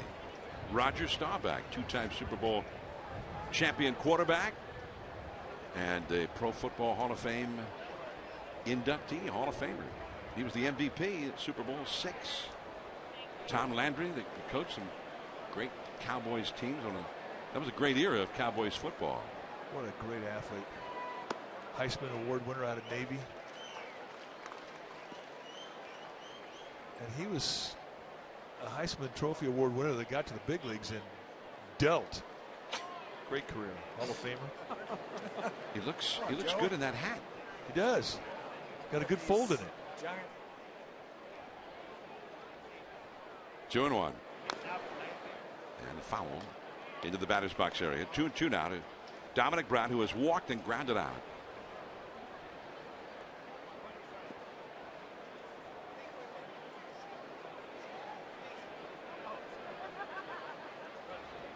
There's Will Nieves on deck. It's kind of a shock to see Tim Hudson last only 4+ innings, but he could not get through this 5th inning.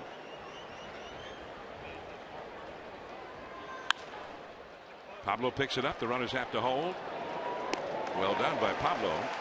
And that's the first out of the inning.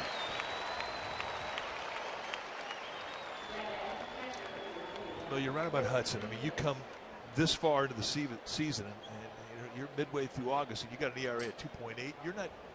You're not getting hit. You're not giving up a lot of bad innings. So for him to have one is a bit of a surprise.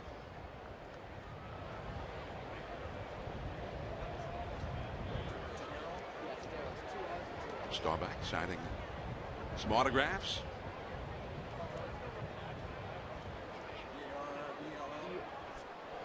Nieves had 2 singles, 2 for 2 against Hudson. And that's in there for a strike. It's 0-1.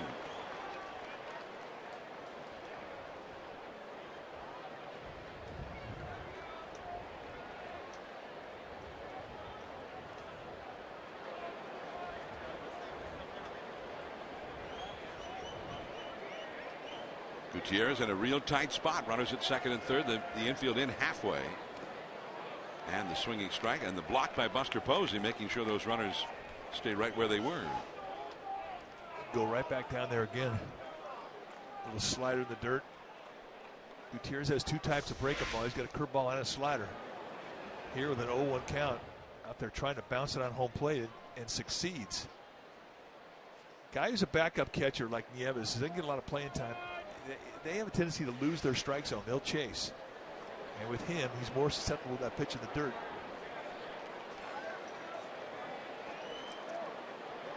Nieves was with Arizona last year and hit well for them. 297 average as the backup. Howard at third. That one goes foul. 0-2 the count. In fact, last year in the second half of the season, he was hitting well enough that his playing time increased, and they were looking for at-bats. He became their top most used pinch hitter.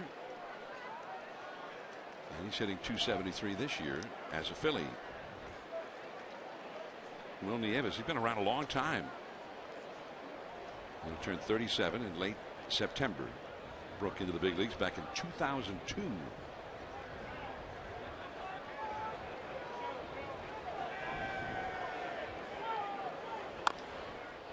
That's out in front of the plate. Howard comes right down to Buster Posey. Hello. Thanks very much. That made it a lot easier. Thank you, Ryan.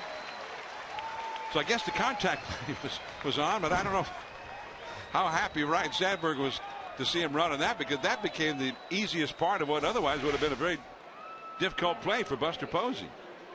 Well, he's going on contact. I mean, I guess he was thinking that Buster Posey was going to turn around and 360 a throw to first base.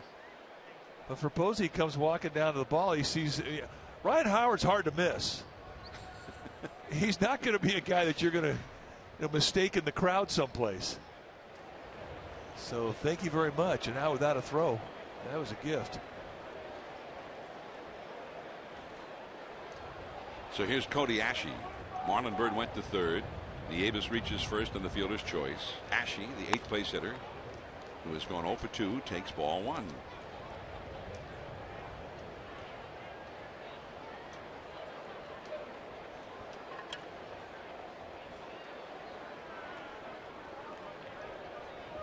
There are some gray areas sometimes in that contact play, which is if he makes contact on the ground, go.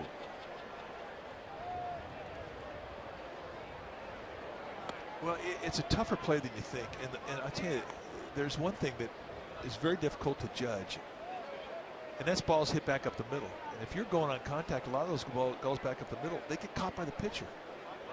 And if you're over aggressive there, I mean, you're going to get hung out. So, I mean, you have to identify that the ball's going to get past the pitcher. You have to identify that it is indeed on the ground. So, I mean, it really requires a lot of instinct and a good read. 2-1. Last night the Giants had that play where everything kind of fell apart in the 6th inning. It was a bunt that went right back to the pitcher by Brandon Crawford, and Blanco came down the line, and Bruce Bochy said the play was for Crawford to bunt the ball and make the first baseman field it, and he said that Blanco was not supposed to run if it was bunted right back to the pitcher. And it's 3-1. Well, what we saw last night from Ashe, the 2-run homer, a 2-hit night, open base here, and a pitcher on deck. This shouldn't be much to hit. Cannot let this guy beat you here. And a pitcher who's had 3 hits in 50 at bats this year, struck out twice today. Kyle Kendrick on deck. 3-1. And he did miss off the outside, so it's a walk for Ashe. But that's a good pitch. I mean, he threw the pitch where he's supposed to. If a guy wants to expand his zone and go out and try and hit a pitch that's not a strike, hey, let him do it. Strike there would have been a bad pitch.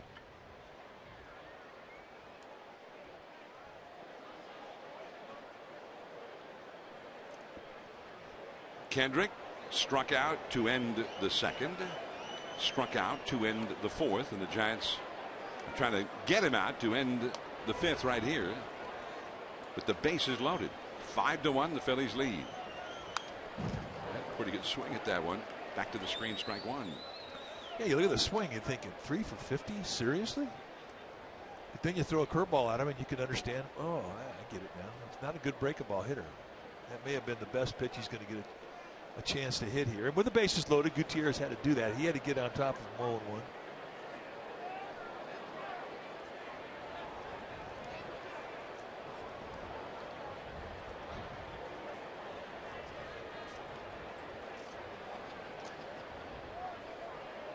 Five to 1 Phillies. 3 runs in. This is the 9th batter of the inning. And the count is now 0-2.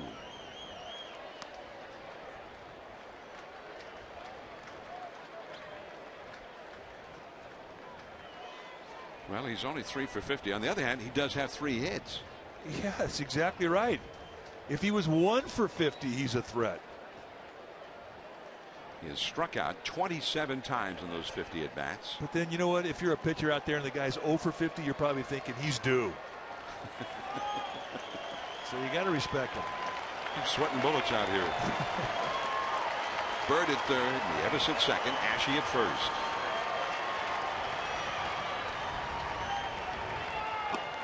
And he freezes him with a breaking ball. Strike 3.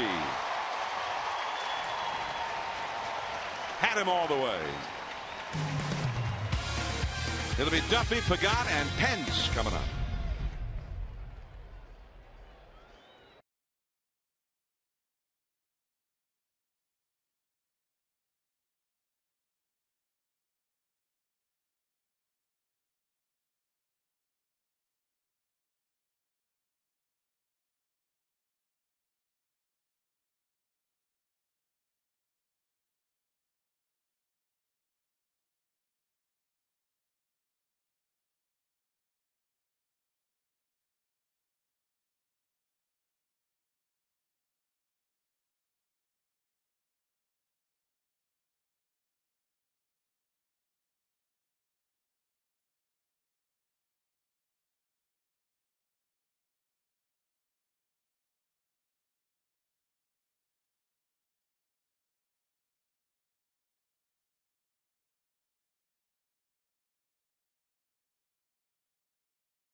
Comcast Sportsnet Bay Area is brought to you by Sin City, A Dame to Kill For. In theaters everywhere Friday. The Giants had their work cut out for them, trailing 5-1 to the Phillies. As we go to the last half of the fifth inning, they still have ample time to play catch up against Kyle Kendrick, who has had a difficult season. Came in with a 4.88 earned run average with only 5 wins and 11 losses. But although the Giants got a run in the first on a Hunter Pence home run, they have not scored since. And he's gotten through 2 tough innings. He gave up a leadoff triple to Morse in the second inning. The Giants could not score. And they had first and second with nobody out in the 4th inning. Sandoval had singled, Morse had walked, and they could not score again. So he's been in some difficulties a couple of times and gotten through it. Matt Duffy will lead off, and then to the top of the order for Pagan and Pence here in the 5th. Well, the thing about Kendrick too is he's given them a lot of pitches to hit. They just have not been able to do a whole lot with him. So it's a big inning. I mean, after Duffy, they start to see Kendrick for the 3rd time. And down 4 runs, this becomes a very important part of this ballgame. They need to make a little mark on the scoreboard this inning.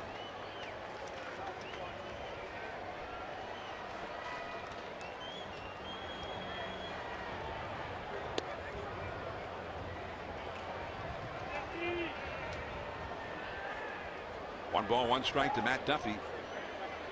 Duffy in the big leagues, 4 hits, 21 at bats so far. Toward the middle, and there's Utley. He got him, 1 away. Nice play. Off the crack of the bat, I'm thinking that's got a chance to get through. And then you looked at where the Phillies had pre-positioned Utley, and he's about a step and a half out of normal straightaway second base towards the bag, and that's about all they needed to get him in position with the backhand to make the play. Boy, nice bent elbow, soft backhand. Gets set up quickly, little flip throw. Makes it look easy, and it was anything but easy.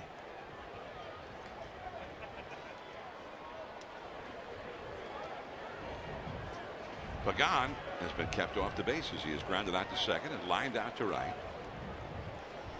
Hit the ball very hard in that drive to right in the 3rd. And it's 0-1. Hey, Nolan Ryan's here. Hey. The Express. Yeah, you can always tell he wears a funky hat. So it was the hat that gave it away, not the jersey. No, gotta be the hat.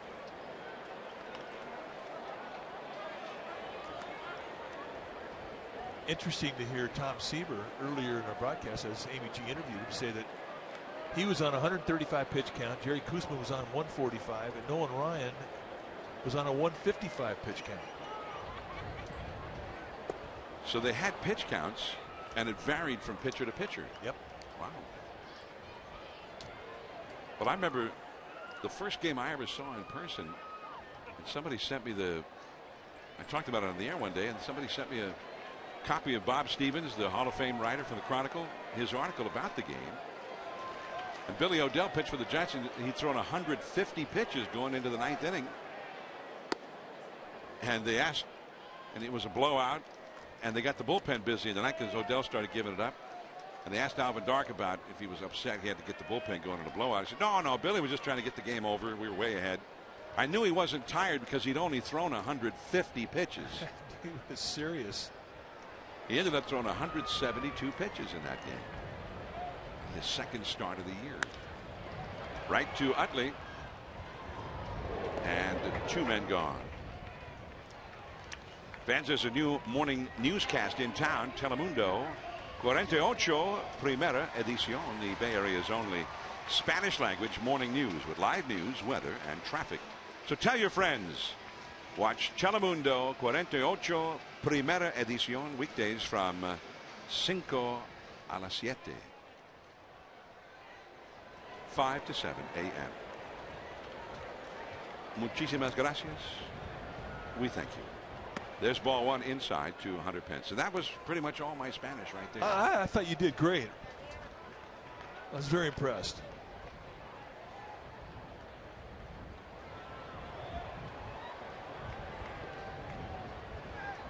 One ball, no strikes to Pence. And there's a called strike with a fastball from Kendrick. Pence hit a home run.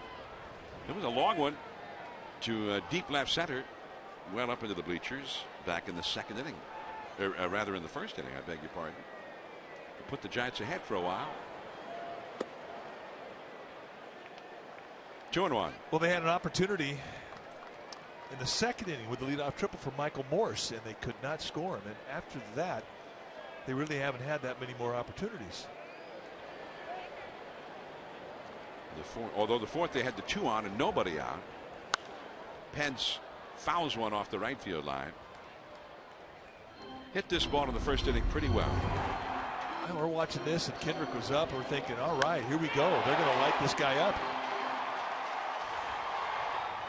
And that's one of the few times they've been able to do something with the scoreboard. As you mentioned, the fourth inning, they had 2 men on. They couldn't score them. Just a frustrating inning. That in the second. Here they need a little 2-out thunder. Ooh. And he just missed it.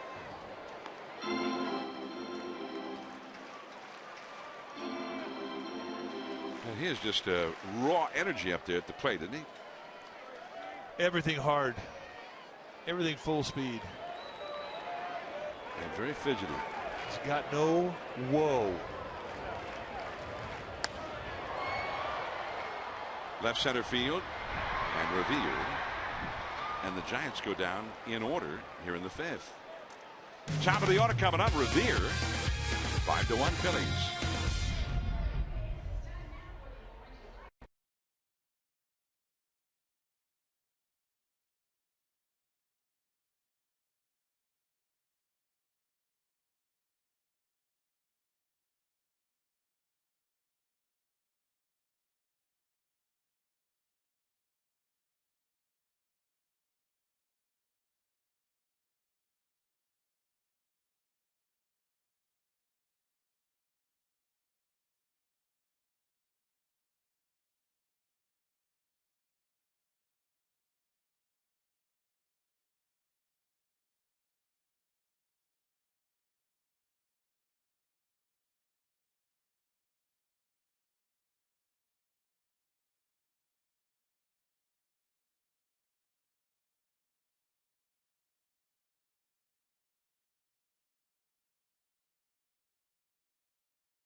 It's powered by the Toyota Prius, and we have a bachelorette party.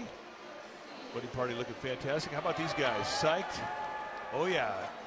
Up at the suite level, very happy. Kevin Skillings, who runs the scoreboard. Everybody big time smiles. Looks like another bachelorette party. Everything is going good, except the Giants need more runs. That's our Prius Get Happy Cam. Yeah, what about us? Yeah. Who's making us happy? So glad everybody's so happy. Here's Ben Revere, and he started that 3-run fifth inning rally with a single.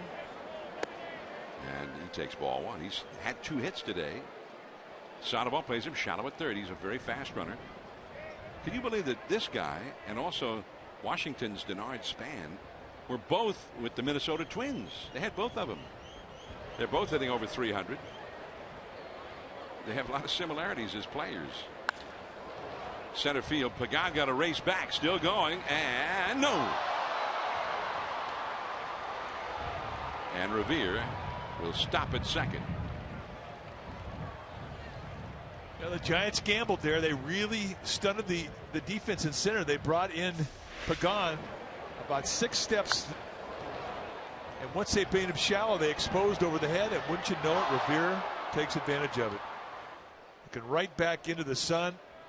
Would have been a nice over-the-shoulder catch. Can't quite put it in the pocket. And just like that, the Giants are in trouble again. And here comes Dave Righetti.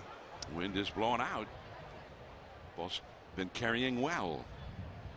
As Righetti's out, the Giants have Javier Lopez, a left-hander, warming up in the bullpen.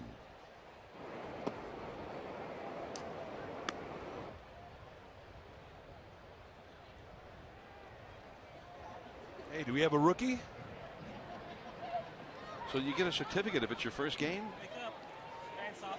Alia Nicole Pontino, welcome to the club. Don't you have to prove it, though? Listen, young lady, how do we know it's your first game? You might have been here 2 weeks ago, for all we know. I don't know. I'm saying, just looking at her, she's got a pretty good argument. She's probably about 3 weeks, 4 weeks. So if you're less than a month old, we're just giving you a certificate one way or the other. We're going to take your word for it. Jimmy Rollins, the hitter. Rollins has walked his last 2 times, and he's scored both times. In the dirt, and Revere goes to third. That one popped in the air, and Buster didn't know where it was. Catchers don't ever look up in the sky for a ball like that.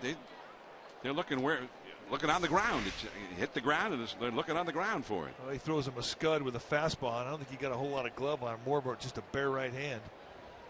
And you're right. I mean, you don't have a lot of vision up with that mask on, and that's one of the hardest things to see. So now the infield is in for Jimmy Rollins. You see how Rollins, when that ball popped in the air, he reached out his right hand and started offering some coaching for Revere, waving him to go to third, and then the ball hit him right in the hand.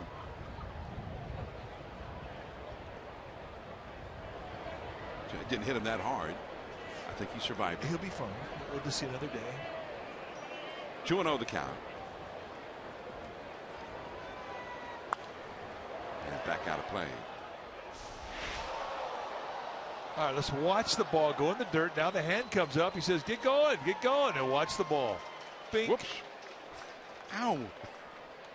What was that? Seagulls?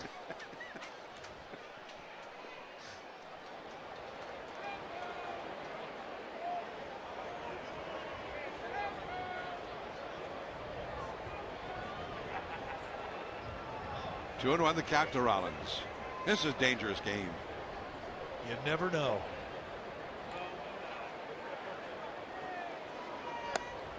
3-1. Chase Utley is on deck. And this part of the lineup is causing all of the trouble for the Phillies. These guys are kind of bringing back the glory days for the Phillies here. Stuff like that used to happen all the time. They'd have Rollins and Victorino at the top of their games, and then Utley and Howard, Raul Ibanez, Jason Worth. Gutierrez has it. He freezes Revere and throws out Jimmy Rollins. The Phillies had some great seasons. Obviously, they went to 2 straight World Series in 08 and 09, and they thought maybe in 2010 as well, but the Giants waylaid those plans. Javier Lopez is going to be brought in for the bullpen with Utley and Howard, 2 tough lefties coming up when it's time for a change. Think Speedy Oil Change and Auto Service, your oil change tune-up and brake experts.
today. And Javier Lopez in for the bullpen for the Giants with a runner at third and one out, and Chase Utley coming up. Now down 4 runs, and the Giants really going for right here. They have to stop it. You got to face the heart of the Phillies lineup. You're going to face 2 powerful lefties, Utley and Howard. So you need a left-handed neutralizer, and that would be Javier Lopez. Lefty's hitting 194 against him. And he inherits a strikeout situation. Runner at third, less than 2 outs. Chase Utley has never had a hit against Javier Lopez. And that's ball 1. Not by much. That could have gone either way. Straight away in the outfield, you see the drawn in infield. Playing a slight pull on the right side with the drawn in infield, which is a little weird if you're a second baseman or first baseman. Utley's had 2 hits today, a single and a double, and just foul past first. A ball to straight out. Utley's never had a hit against Javier Lopez, but last night he got hit, and that proved to be the way the Phillies scored the winning run of the game in the 10th inning. He was facing Utley with the bases loaded, and the ball just barely grazed him in the knee. They said that was the 3rd time that Utley has actually been hit by a pitch with a run scoring. Revere breaking for the plate, and Panic throws him out. Well done with a very fast runner.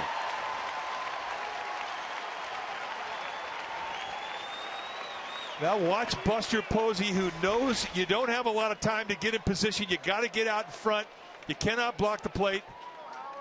And the throw comes out. There is a lane there, and he executes it perfectly, and it really helps to get a strike from Joe Panic. Phillies have already proved that they're going on contact, and with Revere's speed, you know he's coming. There's the lane. Revere swings wide, no place to go, and the swipe tag applied by Posey. That's beautiful. Nice play, Joe Panic. Now Ryan Howard. And that is one of those plays. If Buster has to, if he has to reach high to his right, let's say, and backhand that ball and then come back around, that might have been enough to get Revere in there.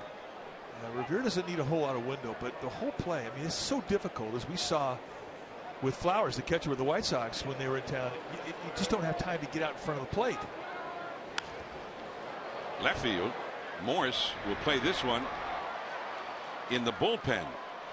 Utley to third. Now the throw goes into second, and Howard does make the double, just barely. And Morris had his eye on Chase Utley running hard to third and around third. Somebody got his attention, and he belatedly made that throw to second just a bit late. Well, I thought it was a bit risky because of the speed that Utley has. But this is a nice play for Morris, who has to come over there. And there he throws back behind the runner, trying to get Howard at second. And then you run the risk. I mean, Utley moves well. I think Utley from his first base is thinking, I have a chance to score. But Cannon dropped the flag on him, told him to halt at third base, but they could not get Howard. So despite a nice play, they still are setting up a bases loaded 2-out situation here.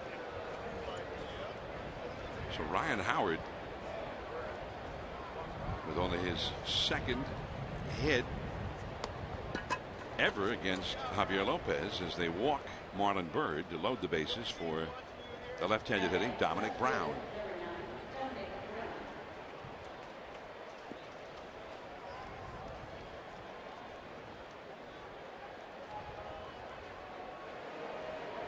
Dominic Brown has walked, grounded out to second, grounded out to third. 5-1 Phillies, and the bases are loaded. This part of the lineup has just been getting on base and making things happen for the Phillies. There's a called strike. Leadoff man Revere's had 3 hits. Second place hitter Rollins, 2 walks and 2 runs scored. Third place hitter Utley, a single and a double, 2 runs scored, a run knocked in. And Ryan Howard just got his 3rd hit of the game. That's foul, and Utley had to jump out of the way. Ryan Howard knocked in 3 in this game himself. He's had 77 RBIs for the year now. Even Marlon Byrd's had a sacrifice fly, a double, and now the intentional walk. So the first 5 hitters of the Phillies have tormented the Giants. It's 12 times those 5 hitters have reached base. We're only in the 6th inning of the game.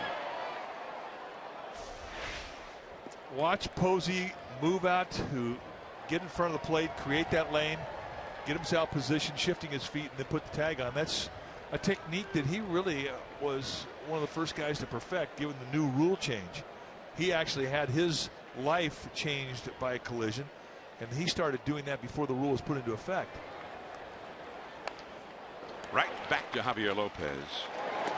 And the inning is over. So good work by Lopez. Getting out of a very tight spot. No runs. Posey, Pablo, and Morris coming up.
Offering business and personal insurance, employee benefits, and financial services. Visit us at hefins.com and by Xfinity, home of the most live sports.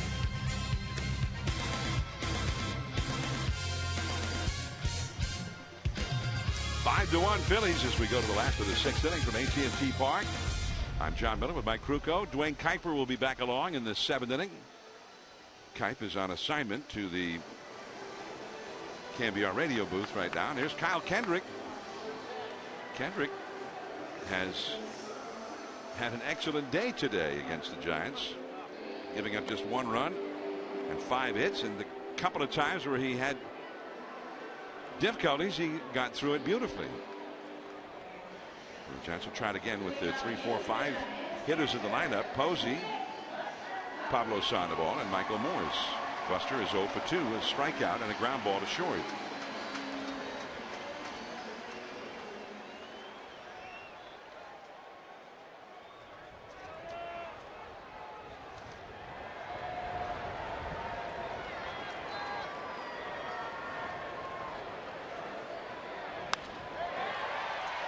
Base hit to center.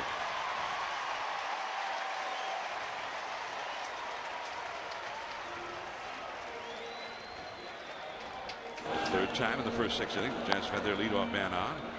And DeFreitas, the right-hander, and Mario Hollins, a Bay Area native, the left-hander, warming up in the Phillies bullpen. They'll be ready if needed. For manager Ryan Sandberg as Pablo comes up. Third time today the Giants have been able to get that leadoff hitter on. They have yet to score one.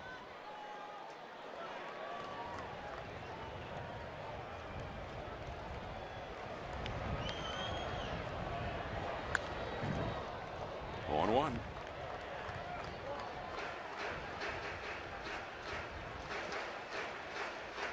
Tomorrow, 105, the final game of this series. And the Giants will have Tim Lincecum up against David Buchanan of the Phillies. Buchanan, a right-hander. And then the Giants will fly to Chicago after the game.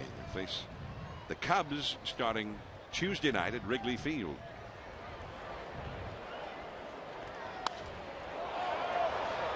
Right in the middle of the infield. Collapsing on this one, and it is Ryan Howard. And then Utley made a quick backhanded flip and pulled Rollins off the bag, and everybody's safe. So how do you rule that? A fielder's choice or a hit? Or an error? Runner first base, there's not going to be any infield fly rule call. It's just kind of an I got it, you take it. And Utley had all the time in the world. He opted to try and put a quick flip on it. There's no way you're going to get a double play off it. And with that quick flip going errant of Jimmy Rollins, all of a sudden the Giants have life. And DeFreitas and Hollins now start to tune it up a little bit. So Ryan Howard seemed to be planted under that. Like, okay, boys, I mean, I'll take this one. Don't worry about a thing. Hey, Chase, are you there? Well, this ought to look good on a replay. It's going to be a fielder's choice and an error on Chase Utley, and that's a horrible call.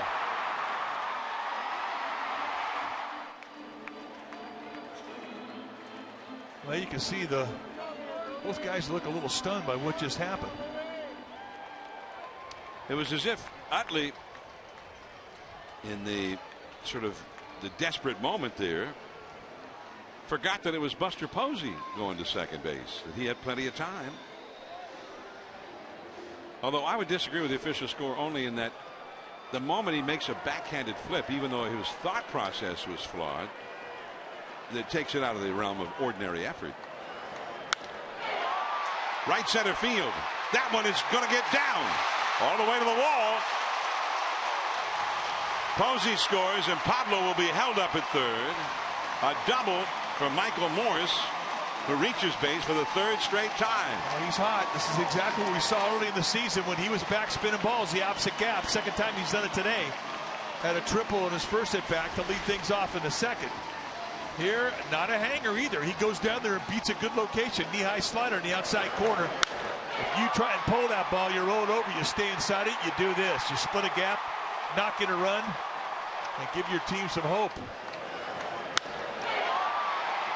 And he's also can direct a little traffic. Letting everybody know that ball's not going to get caught. Mario Hollins will be brought in for the bullpen. A run is in, 2 men on. Ishikawa coming up, and probably a pinch hitter. We'll be right back.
Service is celebrating 12 years. You can join the millions of subscribers, watch every out-of-market game live in true HD on over 400 devices. Go to sfgiants.com for details. Well, it's now 5-2. The Phillies lead the Giants. The Giants with runners at second and third. Nobody out with the new pitcher coming up. When it's time for a change, think Speedy Oil Change and Auto Service. your oil change, tune-up, and brake experts. And Adam Duvall, did you see Mario Hollins, the Oakland native who lives over in El Cerrito, went to El Cerrito High School before he matriculated at UC Santa Barbara. It's a big guy, 6'5", 220, goes hard. You see mid-90s fastballs, cut it, throw a slider and a changeup. Ball one to Duvall. He can be wild.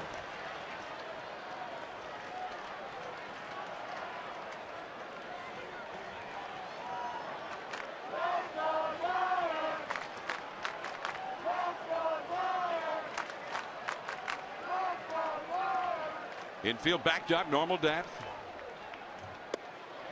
Way inside. 2-0. He can be wild. Well, we've not only heard that now, we've seen it. Joe Panik, a left-handed hitter, on deck. Base hit could make this a one-run game, but even a ground ball to second or to first could knock in a run and also move Morse over to third. That's how the defense using against Duvall. They don't know him. It's straight up.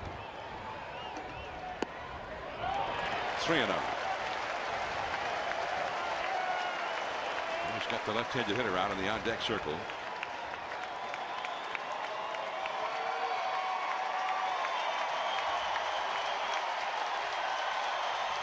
Not a green light situation here for Duvall. If he triggers a swing here, I'd be surprised.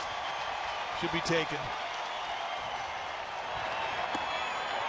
Too low, and he walks him to load the bases.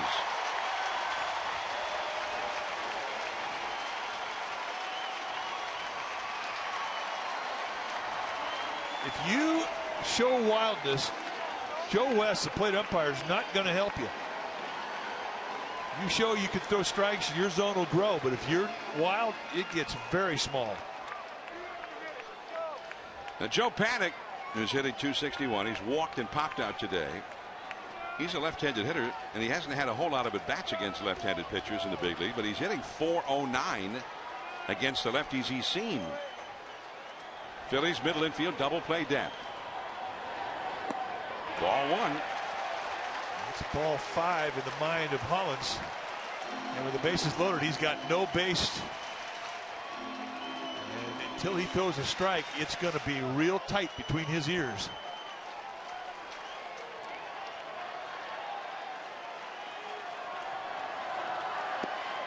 And there's a strike.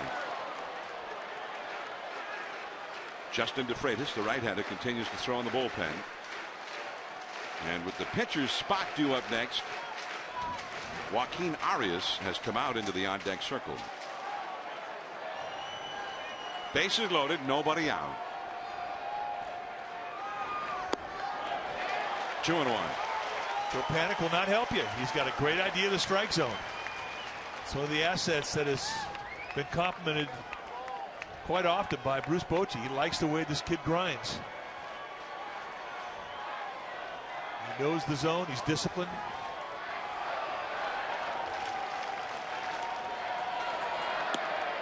At the knees, 2-2.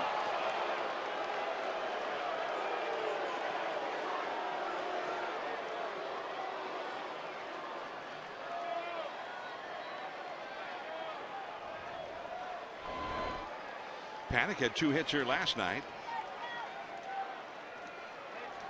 And has been hitting nearly .390 the last 10 days. Just got a piece of that one. Stay alive. Foul ball. 2-2.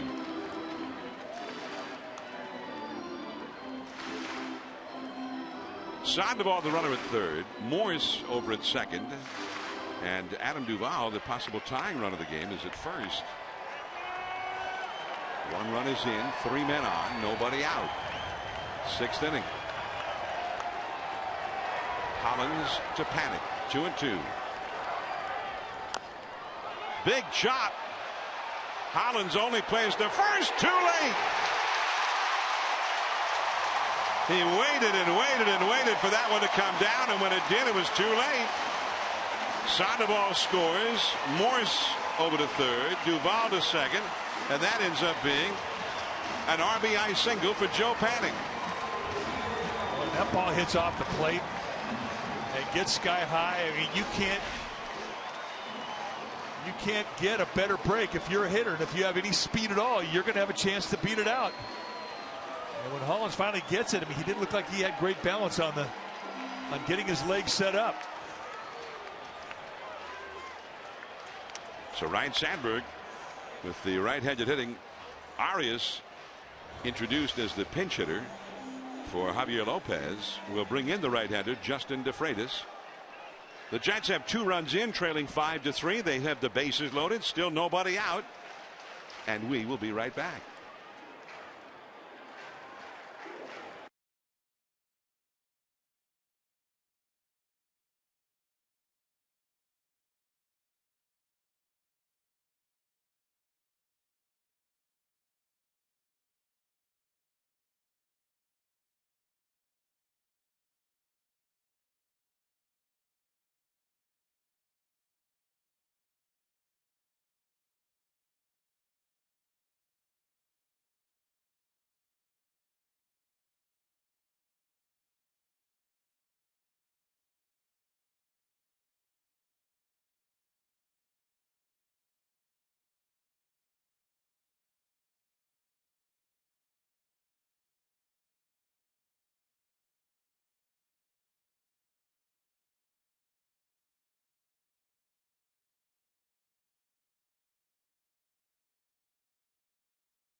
In the inning, Posey led it off with a single, and now the Phillies with another pitching change as DeFreitas, the right-hander, comes on to face the pinch hitter, and it was initially Arias, but now with the right-hander coming in, the left-handed batting, Gregor Blanco will come up as a pinch hitter for the pinch hitter.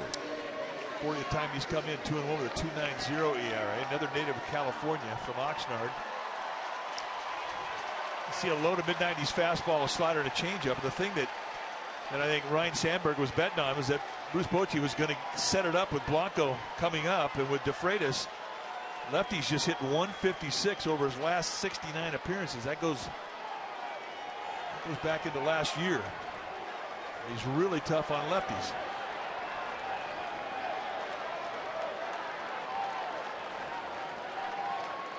Bases loaded, the infield double play deck. Shallow left field. Rollins, no, just in front of Brown, and another run will score. So the Giants are not really wearing the ball out other than the double to right center by Morse. A collection of pop-ups, lost balls bounced off of home plate, and then little bloops where nobody could catch it. Never discount the magic Wandu, and this is a magic Wandu hit, throwing right out there in no man's land between Brown and Rollins. And I tell you, this is a great piece of base running from panic from first to second, because you could get hung out there. That ball gets caught, you don't want to get doubled up, but you want to be able to get the second. Indeed he does, and the Giants keep it going. Still nobody out.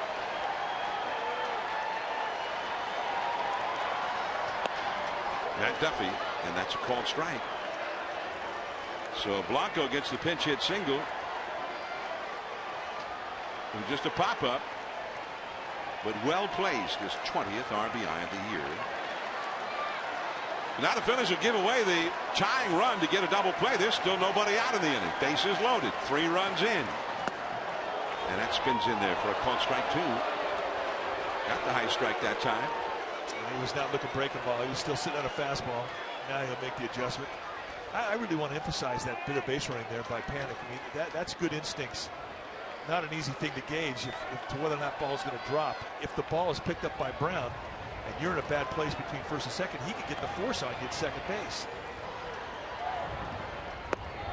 That's all for Matt Duffy. The Freitas made short work of him, and that is the first out. 3 pitches, 3 breaking balls. See ya. And here comes the top of the order.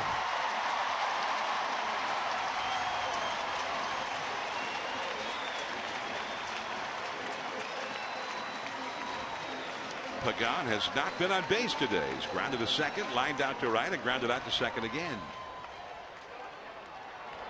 At third base, Adam Duvall is the possible tying run. Panic at second, with Blanco at first. It was 5-1 Phillies when the inning began.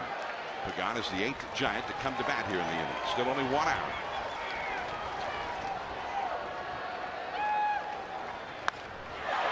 High in the air to fairly deep right center, plenty deep enough to get Duvall home. Everybody tagging. And Paddock goes back to second as the throw comes in behind him, and scoring the tying run, Adam Duvall, and it's 5-5. The sacrifice fly by Pagan. Outstanding at bat, and that's what the situation said to do, and that's what he went up there with a mind to do. Get it deep enough in the outfield, score that run. If you get a base hit, you knock it through a gap, even better, but at least get this game tied. And look at the applause from his teammates. He earned it. So Pagan, the excellent bit of situational hitting, his 22nd RBI. The 9th man of the inning to come up, Hunter Pence. The Giants have batted around now here in the 6th. 5-5 to score. And that sinker comes back over the inside at the knees for a called strike. Pence has homered to left center, popped to short, and flied out to left center. That sacrifice fly by Pagan. Giants they've had a hard time getting one of those today. Ball on the strike. No, you're absolutely right. I mean, it happened in last night's game as well. I mean, runner at third base, less than 2 outs. You kind of have it in your mind that that run's going to score. And when it doesn't, it takes the wind out of your sails in the Giants dugout. So Pagan, nice going. De Freitas, the 3rd Phillies pitcher of the inning. He chased. And it's 1-2. It's a good slider. It's quick. But at least he's seen it now. Take a look at this thing just explode.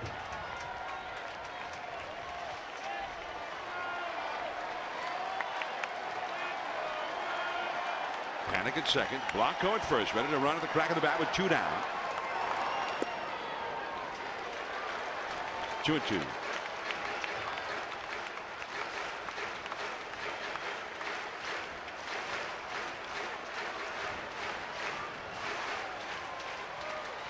Four-run inning for the Giants. They were well behind in this game. 5-1. They have tied it now. Hunter Pence trying to put them ahead with a clutch 2-out hit. Posey would be next. He's on deck. Struck him out. And the inning is over. 5-5 as we move to the 7th. Dwayne Kuiper will be returning from the radio side. Stay tuned for that.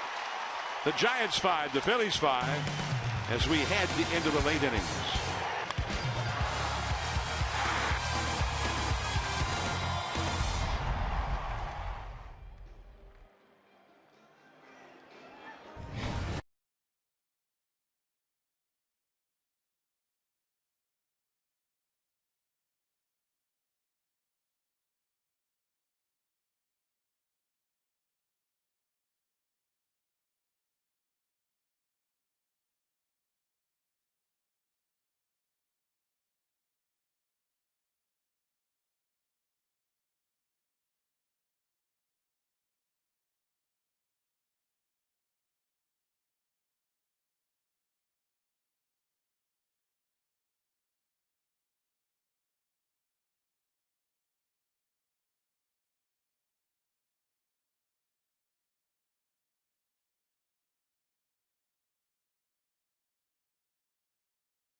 brought to you by your local Toyota dealer. The Phillies 5 runs on 11 hit, 1 error.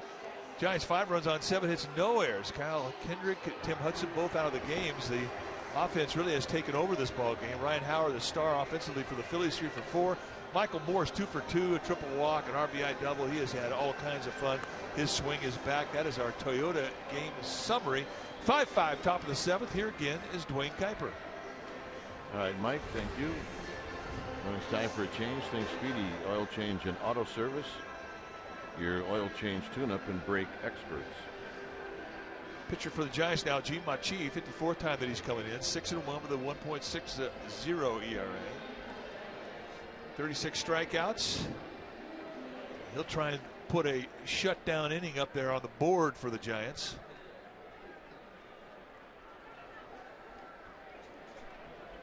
Yeah, that might do everybody really good.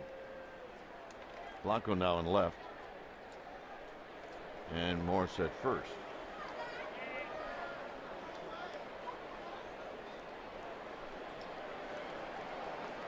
So here's Nieves to lead things off. So you said that Morris found his swing? Oh, yeah. He's back. Well, where do you think that goes?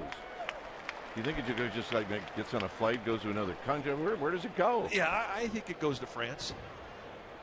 And then to try to find it is always the hard part. Well, you learn new language sometimes. Takes a little time. Nieves drives it to left. Almost looked like the wind knocked it down, and Blanco puts it away. Check in with Amy G. All right, gentlemen, as you're well aware, Pablo Sandoval's name being mentioned in Gold Glove discussions. His teammates certainly think that he's deserving. Travis Ishikawa said he's making plays he wasn't able to make 4 years ago when they were teammates. And Brandon Crawford said he thinks that his range has improved and that people don't realize what a great athlete Pablo is. Now, Pablo himself said he prides himself on his defense because when you're struggling offensively, a play with the glove can be a game changer, guys. Well, no, you're right. If you're not hitting defensively, if you're at a key spot, attitude should be, well, if I'm not hitting, I'm not going to let anybody else get any hits either. And Sandoval, although he's been hitting, he's also taking hits away from people. Well, he's been fantastic, and I think the best compliments that you can get are the ones from your teammates. And they appreciate the hard work he's put into it. And he is an amazing athlete. Remember, this guy was a natural left-hander. When he was a kid, he learned to throw right-handed because he wanted to play the positions on the left side of the infield. He wanted to play shortstop and third base. Wound up being a catcher. That's how he introduced himself into professional baseball. And to this day, he can stand at home plate, take a ball left-handed, and throw it McCovey Cove.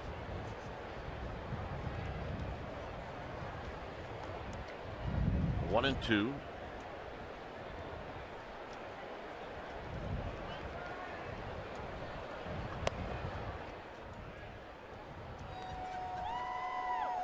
The gang's all here.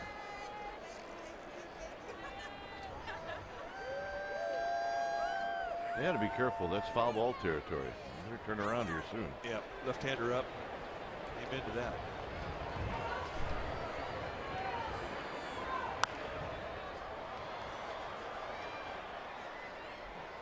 Well, time now for our Geico quote. Ron Wotus talking about Pablo Sandoval's defense. He says there are guys who are quicker. There are guys who have more range.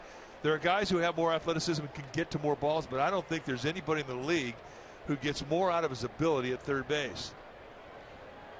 And Ron Wotus is in charge of the infield. 2-2 to Cody Ashe.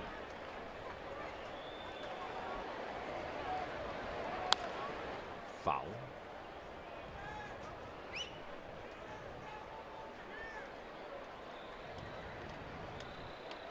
Juan Samuel, the first base coach, get a little action over there on the foul ball.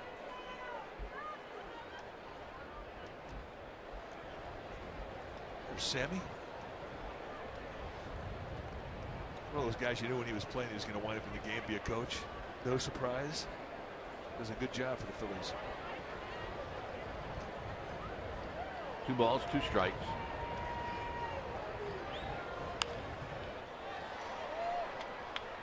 .94-mile-an-hour fastball for Machi.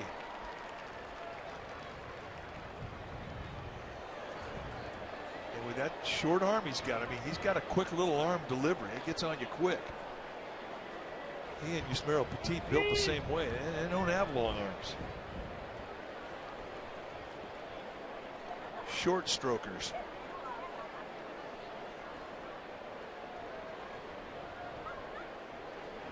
Two balls, two strikes.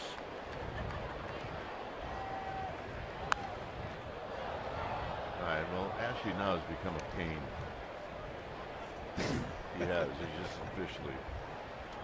He was a pain last night. He's being a pain right now. Well, it's true, though. When you have a team come back being down 4 runs and they tie the ball game up, and you want that offense to get back in that dugout. You want a quick inning.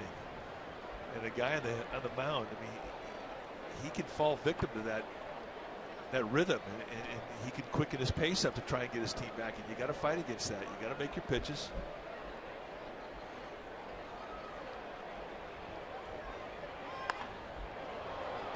Pence.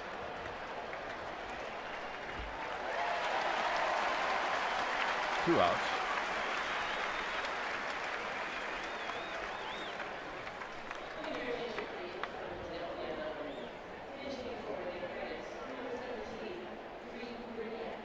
So this is Brignac, Reed Brignac, hitting .225.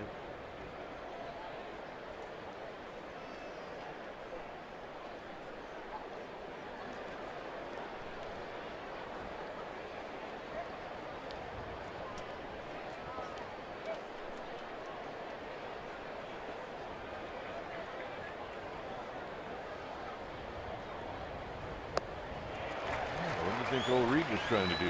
He was trying to give his team a lead with that swing, but that's pretty good forkball. Pretty good Yuckadoo hack too. It just impressed Reed Brignac. You're right, he did drop the Yuckadoo on him.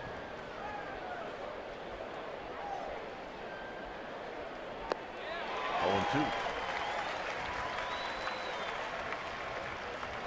2. Well, 2 forkballs, 2 swing and misses, and that makes Brignac kind of step out, regroup. Antonio Bastardo getting heated up. One of 4 lefties the Phillies have in their bullpen, which is unusual. Only team in the big leagues that make that claim. Yeah. 3 straight. Posey, Sandoval, Morris coming up.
Had a good one. It's 5-5 as we head to the Giants half of the 7th inning when it's time for a change. Think Speedy Oil Change and Auto Service. your oil change tune-up and brake experts. So this is one of your favorite pitchers. Well, Antonio Bastardo, who's got really one of the better sliders in the game. In fact, it's got a name. It's called the Bastardo slider. See what he's done in 54 games, 64 strikeouts, and 51 1/3. Those are impressive numbers, and he's equally effective against righties. His stuff is so electric. This is one of those guys that we all thought was not going to be with the Phillies going into the trade deadline, but apparently the asking price a bit too high. So you'll see low 90s fastball, that good Bastardo slider, and then the changeup.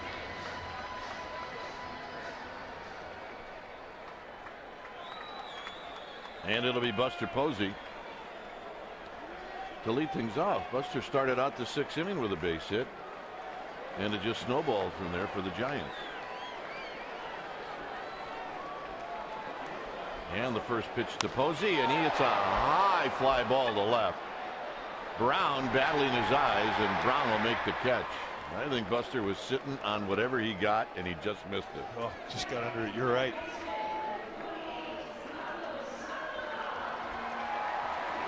So here's the Panda.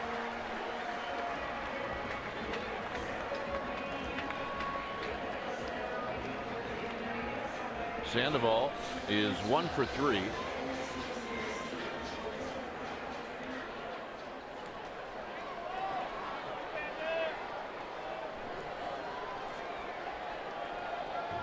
With Morris to follow.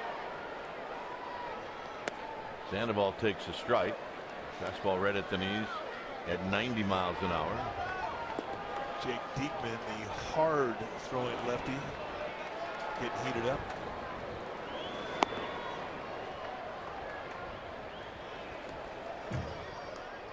And that one shoots to the backstop. It's a ball and a strike.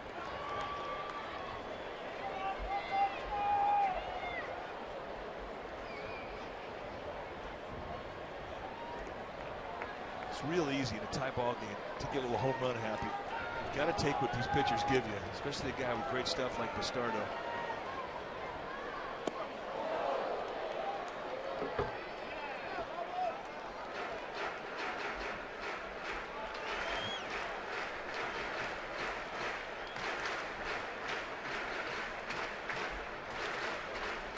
There's Morris.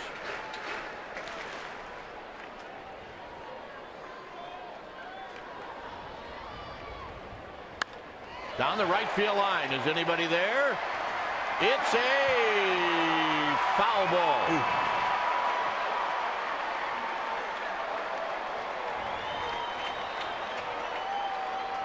Sandoval does not want to leave second base. Well, no argument from Roberto Kelly. I mean, he got just as good a look at that as the umpire did. I mean, that was close. All right, take a look.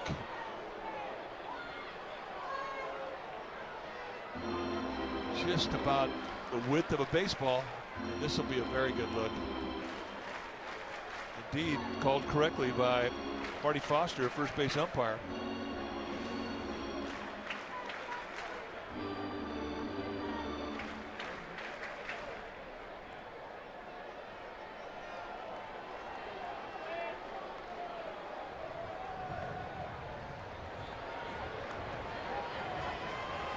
Here's the 2-2. Got him. That's the Bastardo slider. Baseball. I mean, just crash that thing at the back foot of the right-handed hitter, and this gets him a lot of strikeouts. One of the best ones in the league.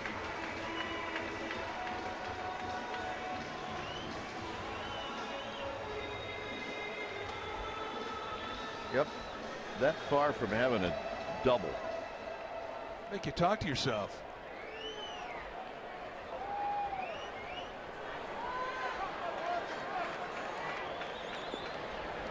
Interesting on deck hitter. It's the invisible man. No, not that invisible. Oh, there he is. Madison Bumgarner. Kind of appeared out of nowhere. Andrew Susak is the only position player left for Bruce Bochy. backup catcher. You can't really throw him out there. Down the left field line. That's a fair ball. And it's a double.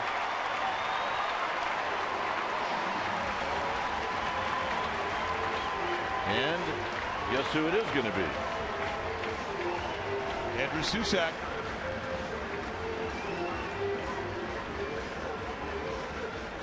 So the only way that Bumgarner was going to hit that inning is if Michael Morse hit one out. Hit one out, or maybe a single.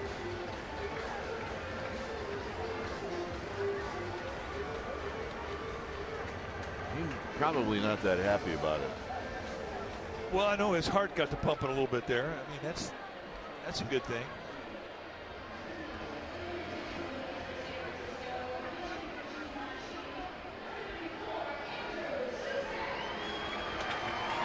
Michael Morse on fire.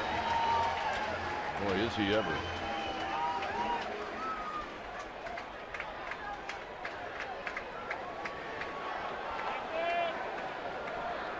Here's Susac.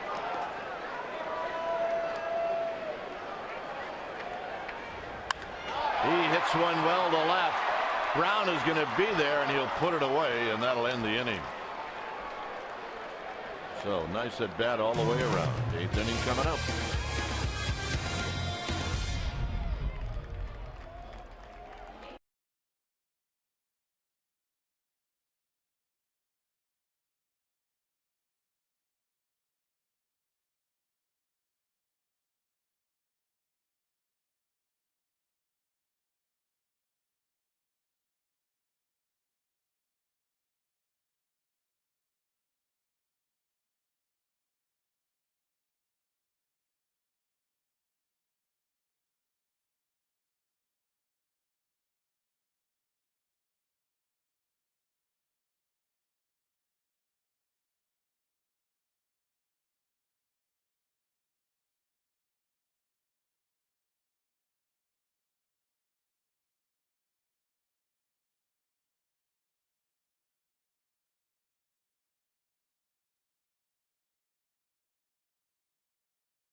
Park. It'll be the Phillies and the Giants as they wrap up this 3-game series.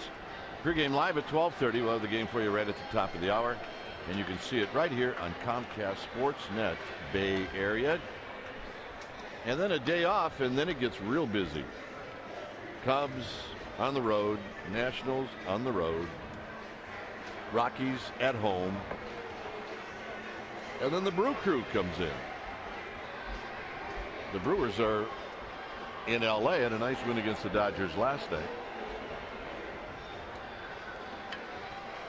And Jeremy Affield comes out. He will do the honors here in the 8th inning. 49th time that he has come in. There's his body of work, 2-1 with a 2.05 ERA. I mean, those are good numbers.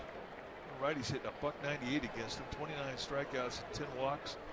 A lot of ground balls. You're going to see a sinker, curveball, and a forkball. 1 home run all year, and we saw it last night.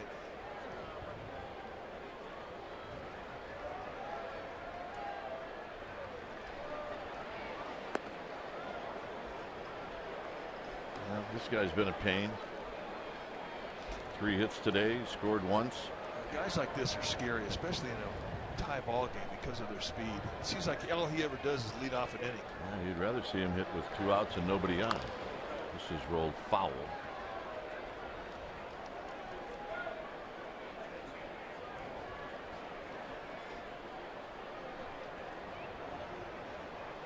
reading this right? This is the 5th time he's led off an inning today. All right, let me look.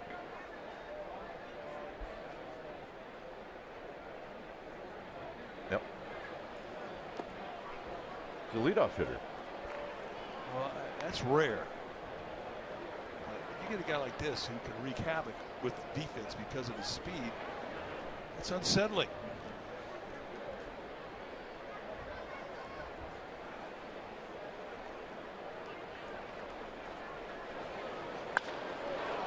And what's new? 4-hit day for Ben Revere. And right away, you're in defense to try and stop him from stealing a base.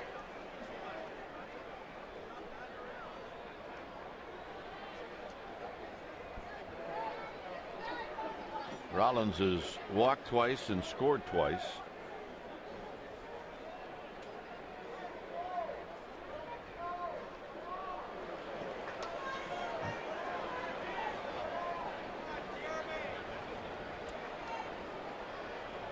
And Affel will check on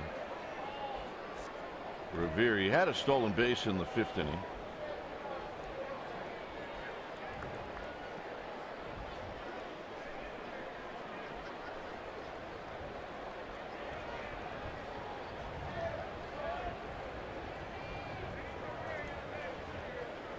And a fastball high, 1 ball and no strikes. Affel last night threw 31 pitches.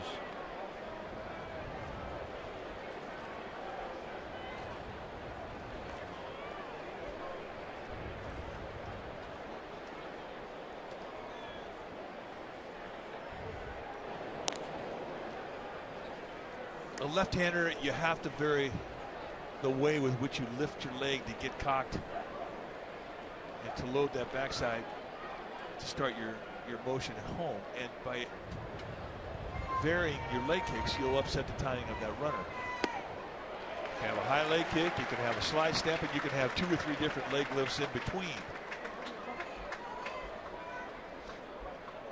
You also have to vary the time with which you come set. Come set, wait a second, go. Come set, wait 3 seconds and go. Just do not get predictable. Rhythm is what really aids a base runner.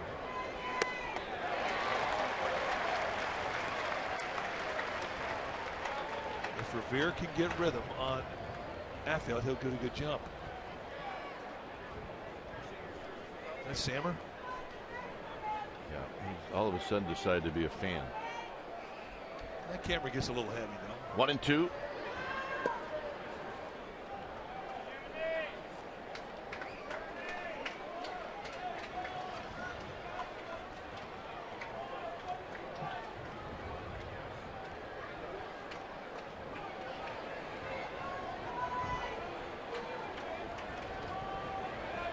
Two balls, 2 strikes. Got him. So goes right at Jimmy Rollins. He gets a big strikeout.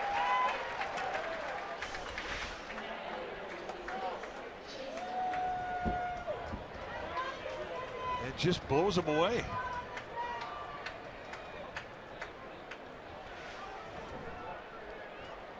So here's Utley. Sergio Romo heading down. He'll get heated up.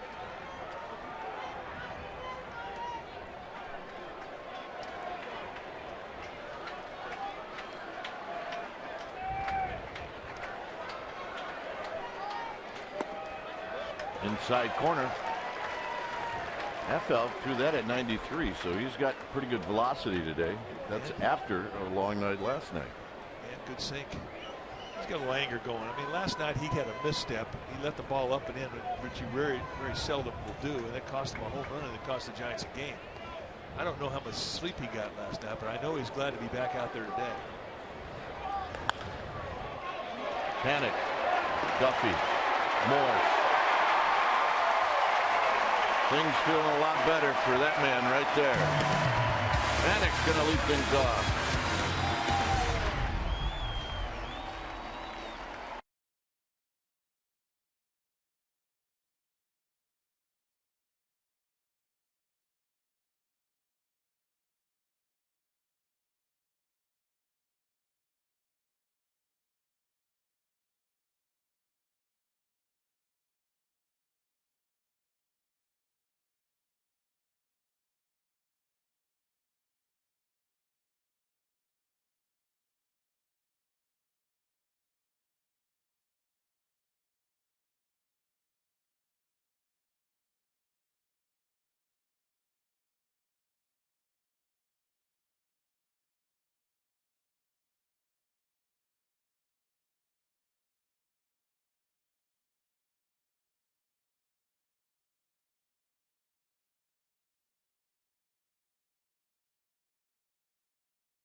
Easy style club with exclusive venues throughout AT&T Park. Members have access to the field during batting practice, the game room on the suite level with bowling and billiards, and the Gotham Clubhouse located inside the out-of-town scoreboard, which features one-of-a-kind views of the field and the San Francisco Bay. Membership is limited. For more information, call 415-972-1883 or email gotham@sfgiants.com. Gotham Club at sfgiants.com. And yes, Dwayne Kuiper has bowled on that lane right there. Through a gutter bowl. On purpose, I might add. The Gotham Club, very cool. By the way, did you see the size of that ice cube in that Scotch glass? Yeah. That's how you do it. Yeah.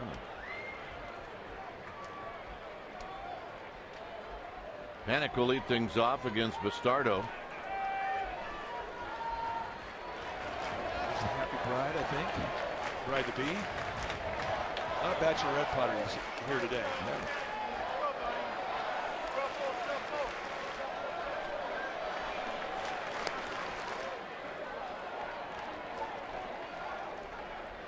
If you're a left-hander taking a bat against Bastardo, you got to be thinking about the slider somewhere.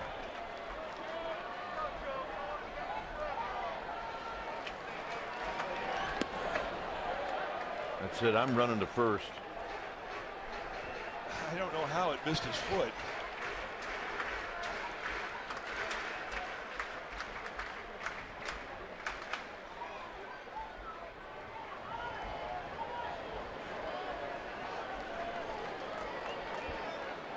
One and one to Panic. Out of play. Would you rather get hit in the head or in the foot? Yeah, well, if it's a glancing blow, I'd rather get hit in the head.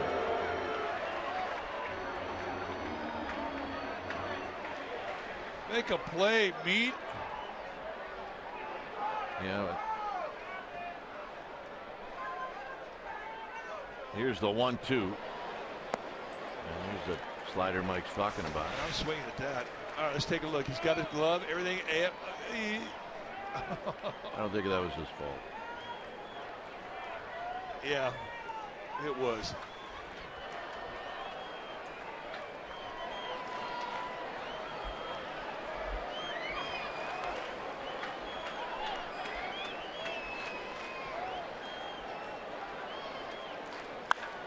Wrapped into Triple's alley. Let's see if Panic can run. He is on the move. And he is going to end up at third. I haven't quite reached the point to declare that he can hit, but he did in that at bat. Well, they're falling in love with him. I know one thing.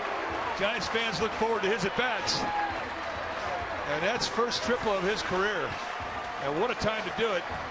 Gets a fastball middle in and not a lot of swing. Just quick to the ball, find a gap, and then put your head down and scoot. And scoot he did. I mean, not a lot of leg lift, not a lot of action with his hands, just a very compact approach. Stays flat, belly slide for style points. Oh yeah.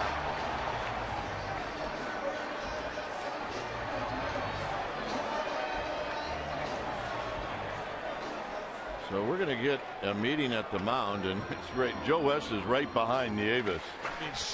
Usually he's like, "What's going on here, guys? Okay, let's go. Hey, you good? You feeling good? Everybody all right? Let's go. Come on. Okay? Are you the trainer? Are you okay? Let's go. Go. Okay. Let's go. We're not singing songs out here. Come on." Joe's got dinner planned. But I love the way Joe West takes control of the ball game because he will control it, and that's one of the ways he does it. I wish he'd like walk behind Ryan Sandberg right now. He just might do it.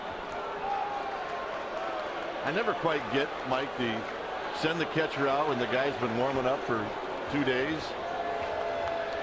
That just doesn't make any sense. We are going to get a new pitcher. I think Joe West agrees with you. When it's time for a change, think Speedy Oil Change and Auto Service.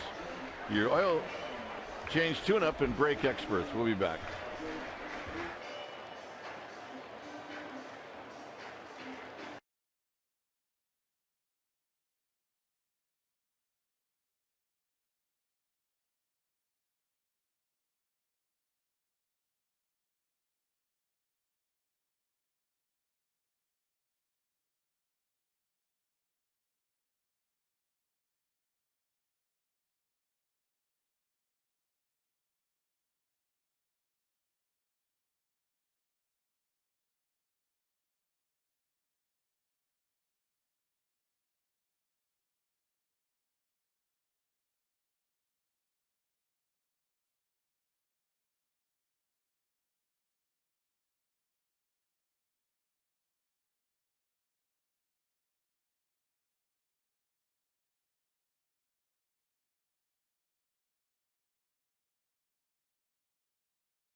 Inning off with a triple.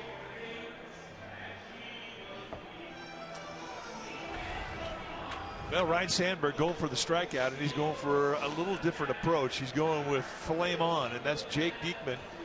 Take a look at the strikeout, 76 Ks in 54 innings. And it didn't make a difference if it's righties or lefties. He has got great stuff. You're going to see a high 90s and sometimes an occasional 100-mile-an-hour fastball with a slider and a changeup. And he thinks one thing when he goes out there. He thinks punch out, and this is what the situation calls for. Runner at third, less than 2 outs. Well, remember, Bruce Bochy considered starting Blanco against Chris Sale. And the pitches you described sound a little bit like Chris Sale. Well, Chris Sale's actually got a better breaking ball than Diekman, but he doesn't have the velocity. Blanco, some of his best at bats this year have been against left-handed pitching. Look at that. Hello. How you doing? My name's Jake Diekman. How you like me now? That's 97 right up at the shoulders.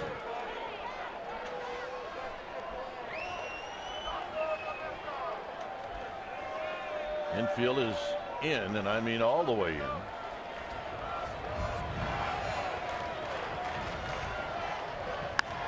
On the ground and a base hit. Rollins never moved, and the Giants take the lead. I think Rollins lost it. How do you like me now? That's the big leagues. You get 97 under your chin, you come back the next pitch, take it the other way. That is a great at bat. And the Giants back on top. Boy, what a nice swing of the bat. Head stays still. No flinch whatsoever in that front side shoulder. And look at the move from Rollins. I agree with you. He either didn't see it or just had it. He was cheating so much to the left. He gave up the right side, but Blanco exploits it.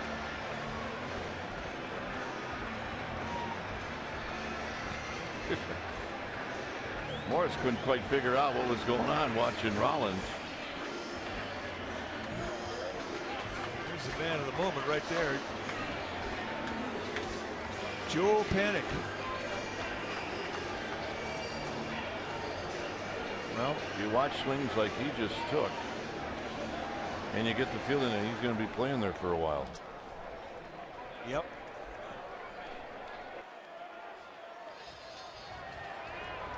So here's Duffy. And Duffy tries to turn on a 98, and it's no balls and one strike. He needs to choke up a little bit or get it started a little bit earlier. He was tardy. Now, one thing Duffy could do, I mean, he can hit a fastball. That was his reputation in the minor leagues. And he just saw a good one. And if you're Diekman and you throw that hard, and you just throw a ball by a guy, you naturally think you can do it again.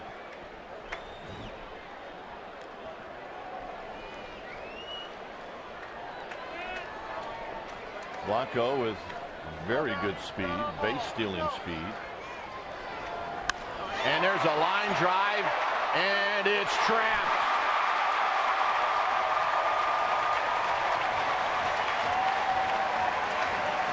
And a base hit for Duffy. Well, true to his reputation, he's good on the fastball. And he makes a nice adjustment after getting one blown by him. Goes right back up the middle with it.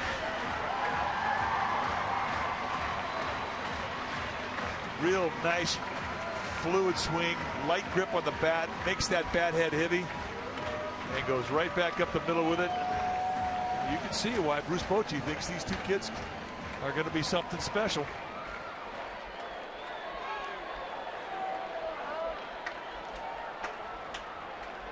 So here's Pagan.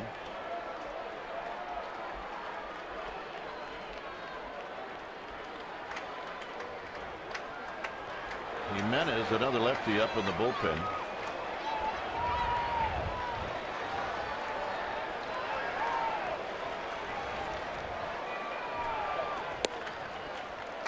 Boy, does he have a live arm or what? That's as good a stuff from the left-hander, stuff-wise, as there is in the National League, with the exception of Chapman. And Cincinnati.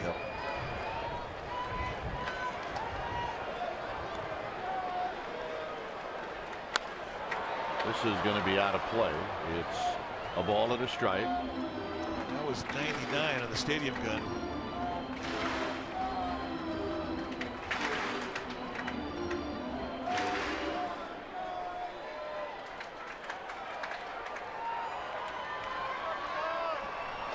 And that young man with a leadoff triple here in the 8th.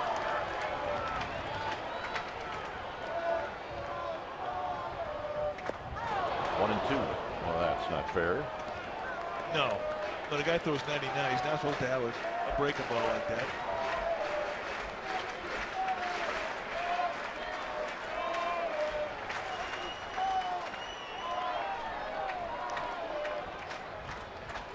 Plus, he's got the look that he just might throw one through you and not really care. He definitely does.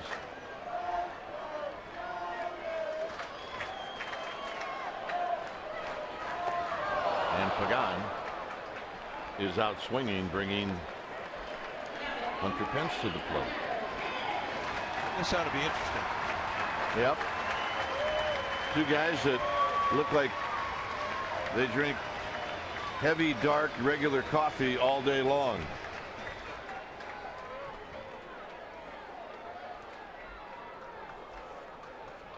Yep. Mouth's a little dry. It's a lot of coffee.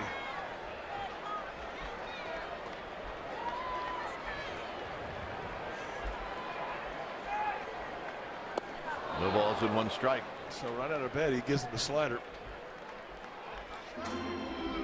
Hunter Pence may be swinging at everything he sees here. Yep.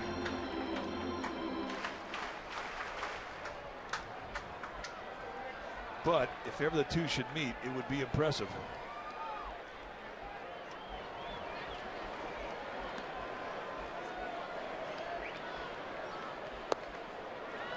Well, so far, he's not thrown a fastball to Hunter Pence. Pence homered in the first, his 16th of the year. Since then, he's popped out, flied out, and struck out.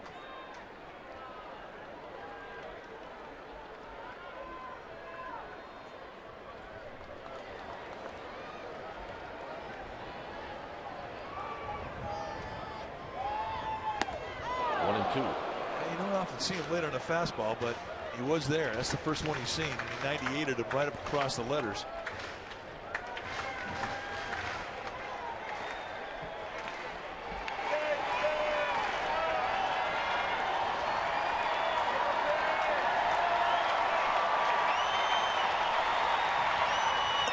Way outside, 2-2.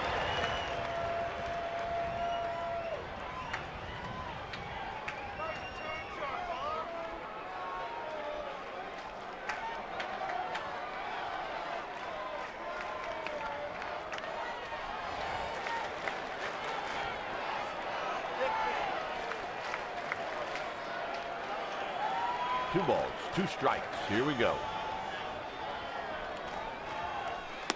And he threw it by him.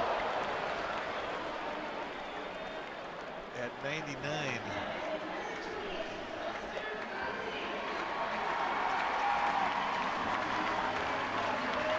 Well, here's Buster Posey. Buster's been known to enjoy a good fastball from time to time.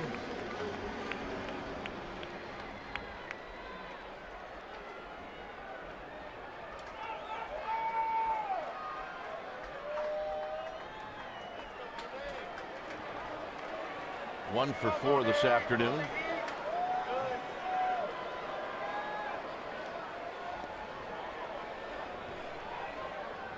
And he sees a breaking ball.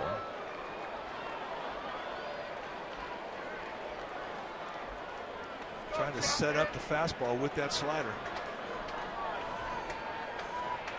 Pretty straight away in the outfield. Deep in the infield.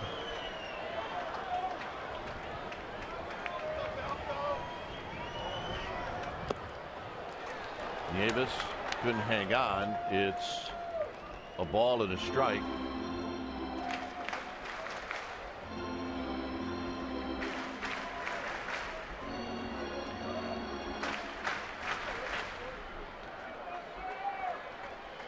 A lot of games starting now back on the East Coast. For a while, it was just this game and the Yankees in Tampa Bay.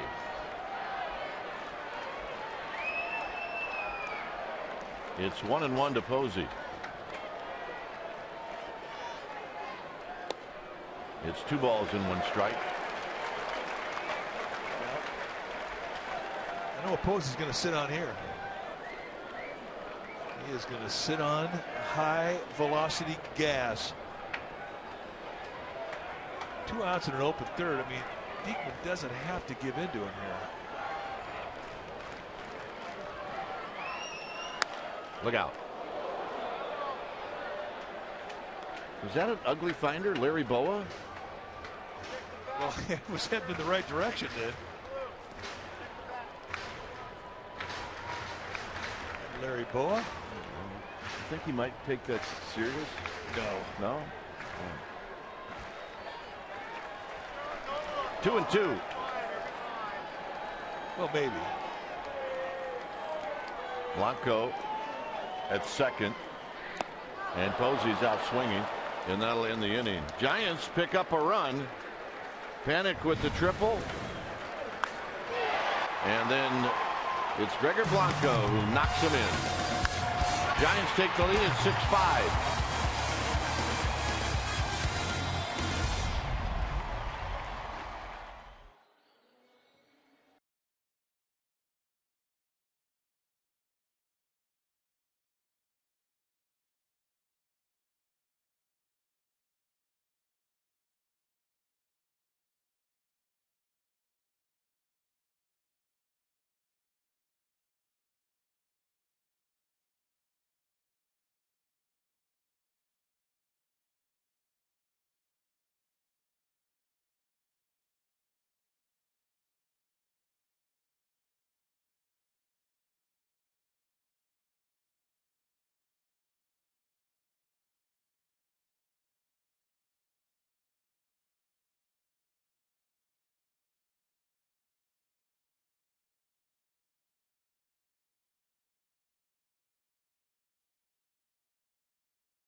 The Giants picked up a run in the eighth, so they lead 6-5.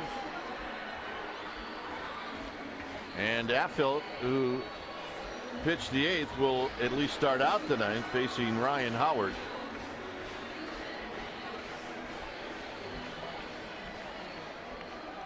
Howard's had a big day. He's had 3 hits. But his history against Affeldt isn't very good. Thus the matchup.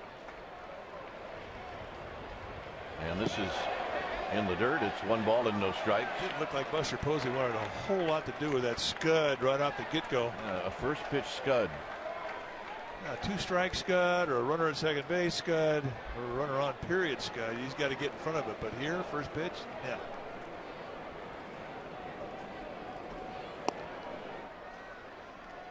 See Romo in the bullpen. And this time Howard goes around, and it's 1 ball and 1 strike, so he helps Affeldt out.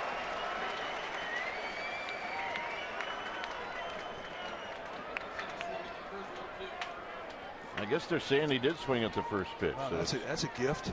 I didn't think he did. So it's 0-2. I was more impressed with the scud. This time Howard chooses not to swing. 1 ball and 2 strikes.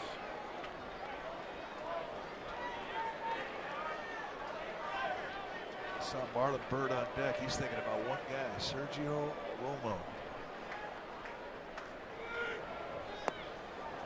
2-2. Now here's the first pitch scud. Did he swing? Yeah. How about that?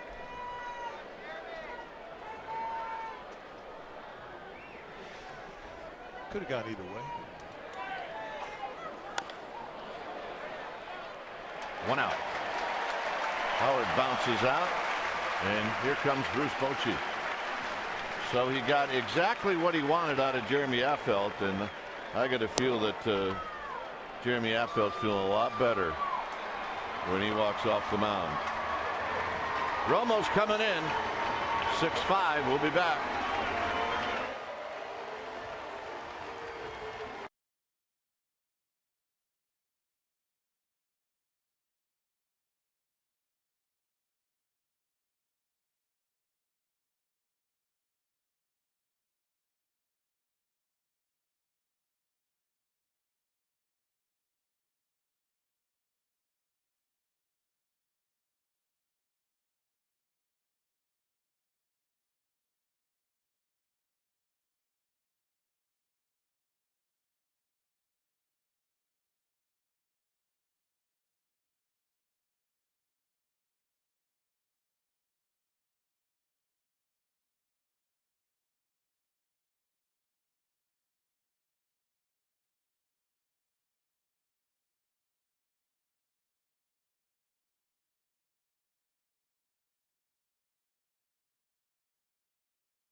The 9th, and the hitter is Marlon Byrd.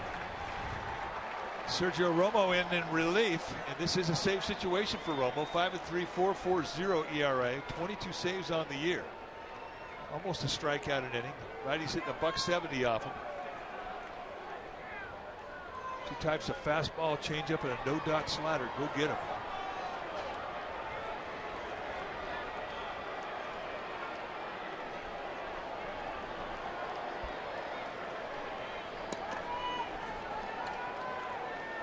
And the first pitch to Byrd is down low.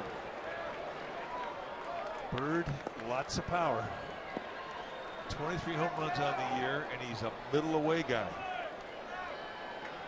Cannot make mistakes to him out over the plate and up.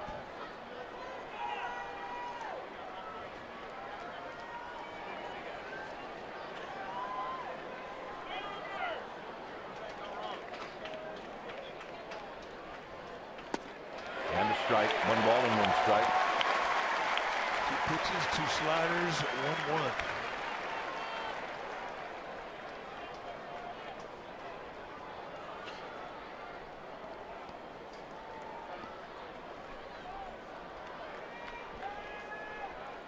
Outfield straightaway, infield shading Byrd to pull. 1-2. And that's the borderline pitch right there. A coin toss fastball, which could go either way. It could go ball, could go strike. And Romo gets it in a quick 1-2 advantage. Now he can bust that slider off the plate and hope Byrd chases. And Byrd in a 2-strike count all of a sudden has to protect. But he still has power even in a 2-strike count.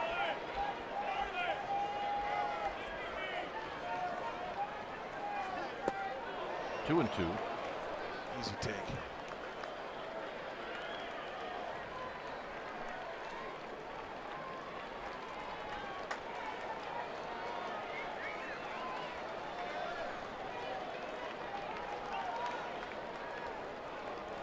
2 balls, 2 strikes.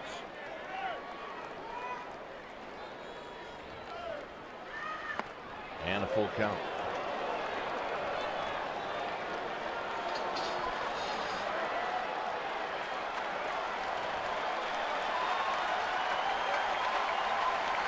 So 2 sliders that have been way outside and easy pitches for Bird to take. And Bird's worked it into a count where he knows he's going to see a strike, or at least he should. See something, if it's not in it, it's going to be close to it.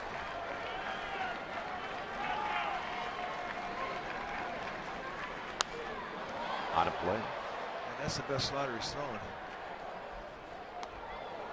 That was perfect. Bird did well to fight that one off. Romo rubs up a new baseball off the side of the mound.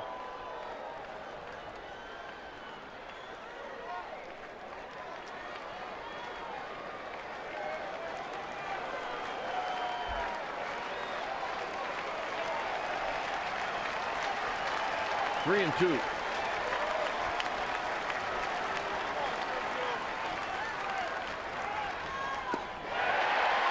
Got him, and Bird knew it.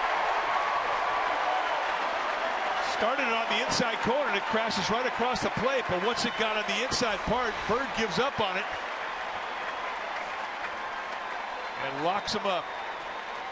And there's the walk back to the dugout. And Romo sends a guy with power packing.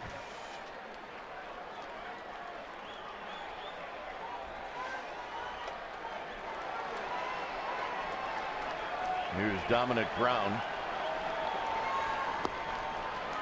First pitch low to Brown. 1 ball and no strikes.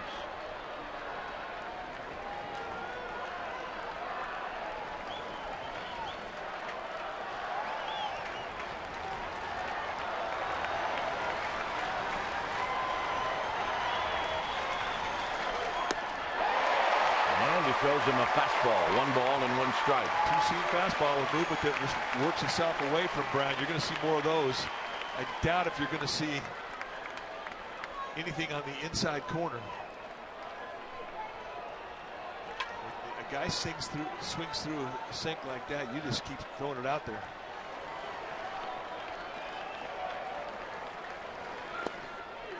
You can see Buster Posey way off the plate. It's 2 balls and 1 strike. Yeah, that was the changeup.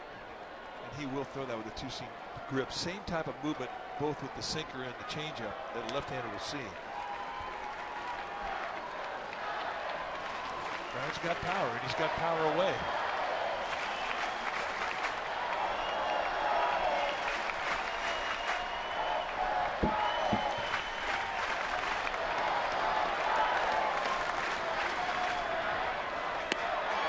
Just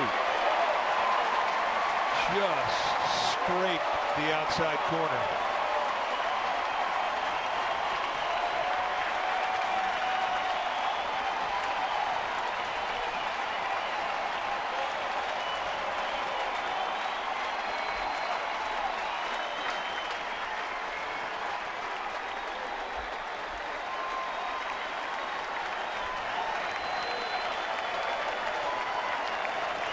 Two balls, 2 strikes. And a base hit into center field.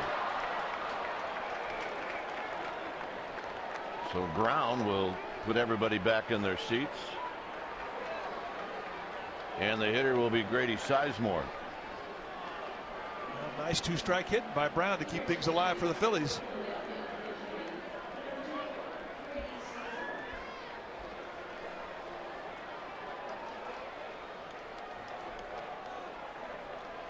So here's Sizemore. Now the Giants will try to protect the gaps.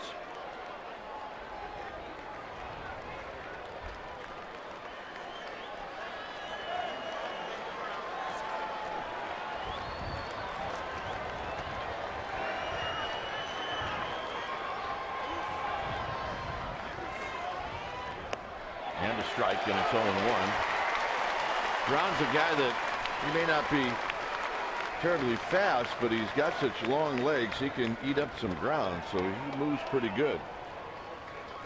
Giants Giants movement gone back a little bit deeper in center field. Romo's got to pay close attention to Brown.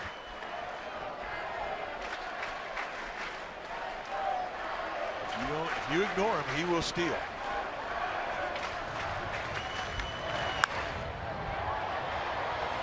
That's going to sail into the seats. It's 0-2.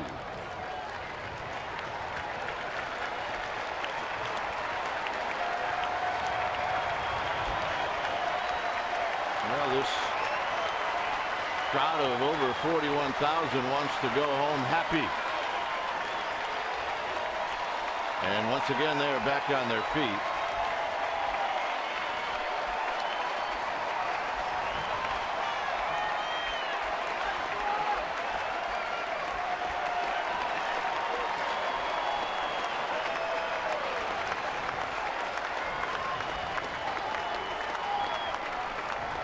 And now Romo and Posey trying to figure out a pitch, and Buster's going to go out and have a word. Well, it's a good time to be sure of what you're doing. If you got an idea, let's hear it. Let's talk about it. Posey's got an idea. Romo's got an idea. Right now, they need to get on the same page, but it really matters with the guy throwing the pitch, because whatever you decide to throw, Romo's got to believe in it. Because then and only then will you finish off the pitch.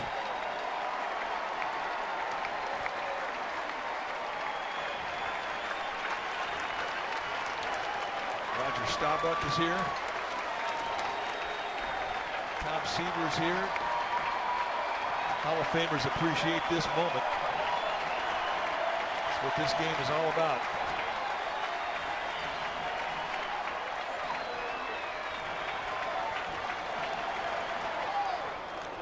Just a soft toss, nothing more than that.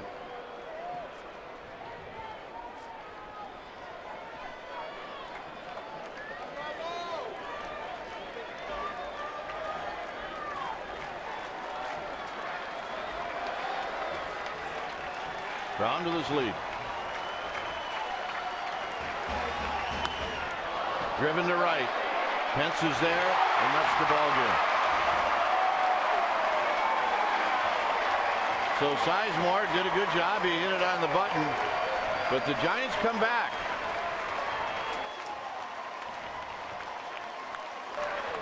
Well, time now for our Honda Player of the Game, and we think the difference maker in today's ball game was Michael Morse, who is absolutely red hot. Morse on the day, 3 for 3, 3 extra base hits, a triple, 2 doubles, a walk. He is our Honda Player of the Game. So at one point today, it didn't look like this was going to be a good day, but a nice job coming back. Well, down 4 runs and dead in the water, and really not a lot of life offensively. They put together a 4-run sixth, and then they made it stand. And really some clutch at bats and some nice late inning pitching. And the Giants walk out of here winners. Final score: the Giants 6 and the Phillies 5. Esurance Giants postgame live with interviews, and the wrap is coming up. But first, let's go to the Sportsnet Central studio.